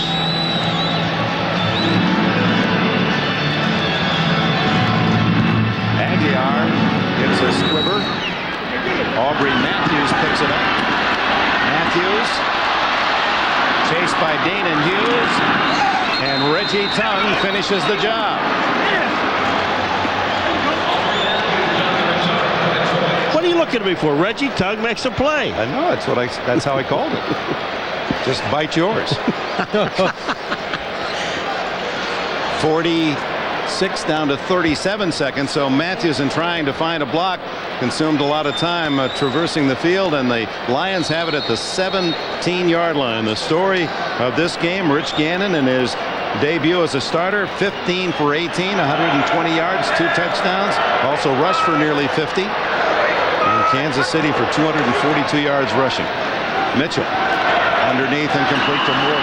He wouldn't have gotten much anyway and would have been tackled in the field of play. Well, that was the important stat for Rich Gannon. The yards he got rushing all came in passing situations. He made something out of plays when there was nothing there, and that was the difference for this Kansas City offense today.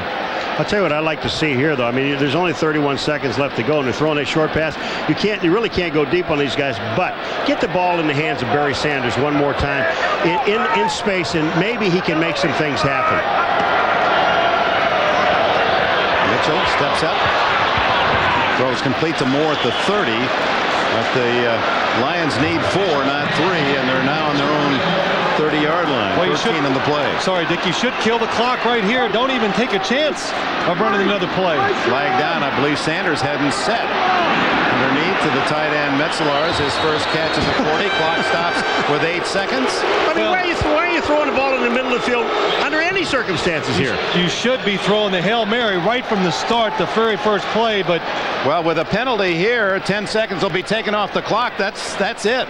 There's 8 showing now, and you wipe off 10 on a penalty. Game's over. Illegal motion. Offense, number 20, moving at the snap. 5-yard penalty. Repeat, first down. They should take off another 10, should they not? Well, Marty's screaming on the other side of the field. Schottenheimer's yelling at some people. Wait a minute. This clock, the game should be over. Should take 10 seconds out the clock. Marty Schottenheimer just informed them, and now they're going to talk about it. And the officials are conducting a little conference over there. Now, if there was no timeouts left and you commit the penalty, you wipe off 10. Game's over. Rule inside of 2 minutes in a hurry-up offense. The team out of timeouts has a foul. There is a 10-second runoff. The game is over. And the Kansas City Chiefs move to 9-4. Wayne Font's the winningest coach in Lions history, and his future certainly in jeopardy now as his Lions fall to 5-8. As Wayne said so prophetically at the start of the year, he predicted the Lions would be a Super Bowl team. He said that was over on the opening kickoff of the first game. I proved I was wrong. And solid effort by Detroit. A terrifically entertaining game, and Kansas City goes home with a very important victory as they look to the playoffs with their new quarterback, Rich Gannon. We'll be back with more from the Silverdome in Pontiac on this Happy Thanksgiving Day.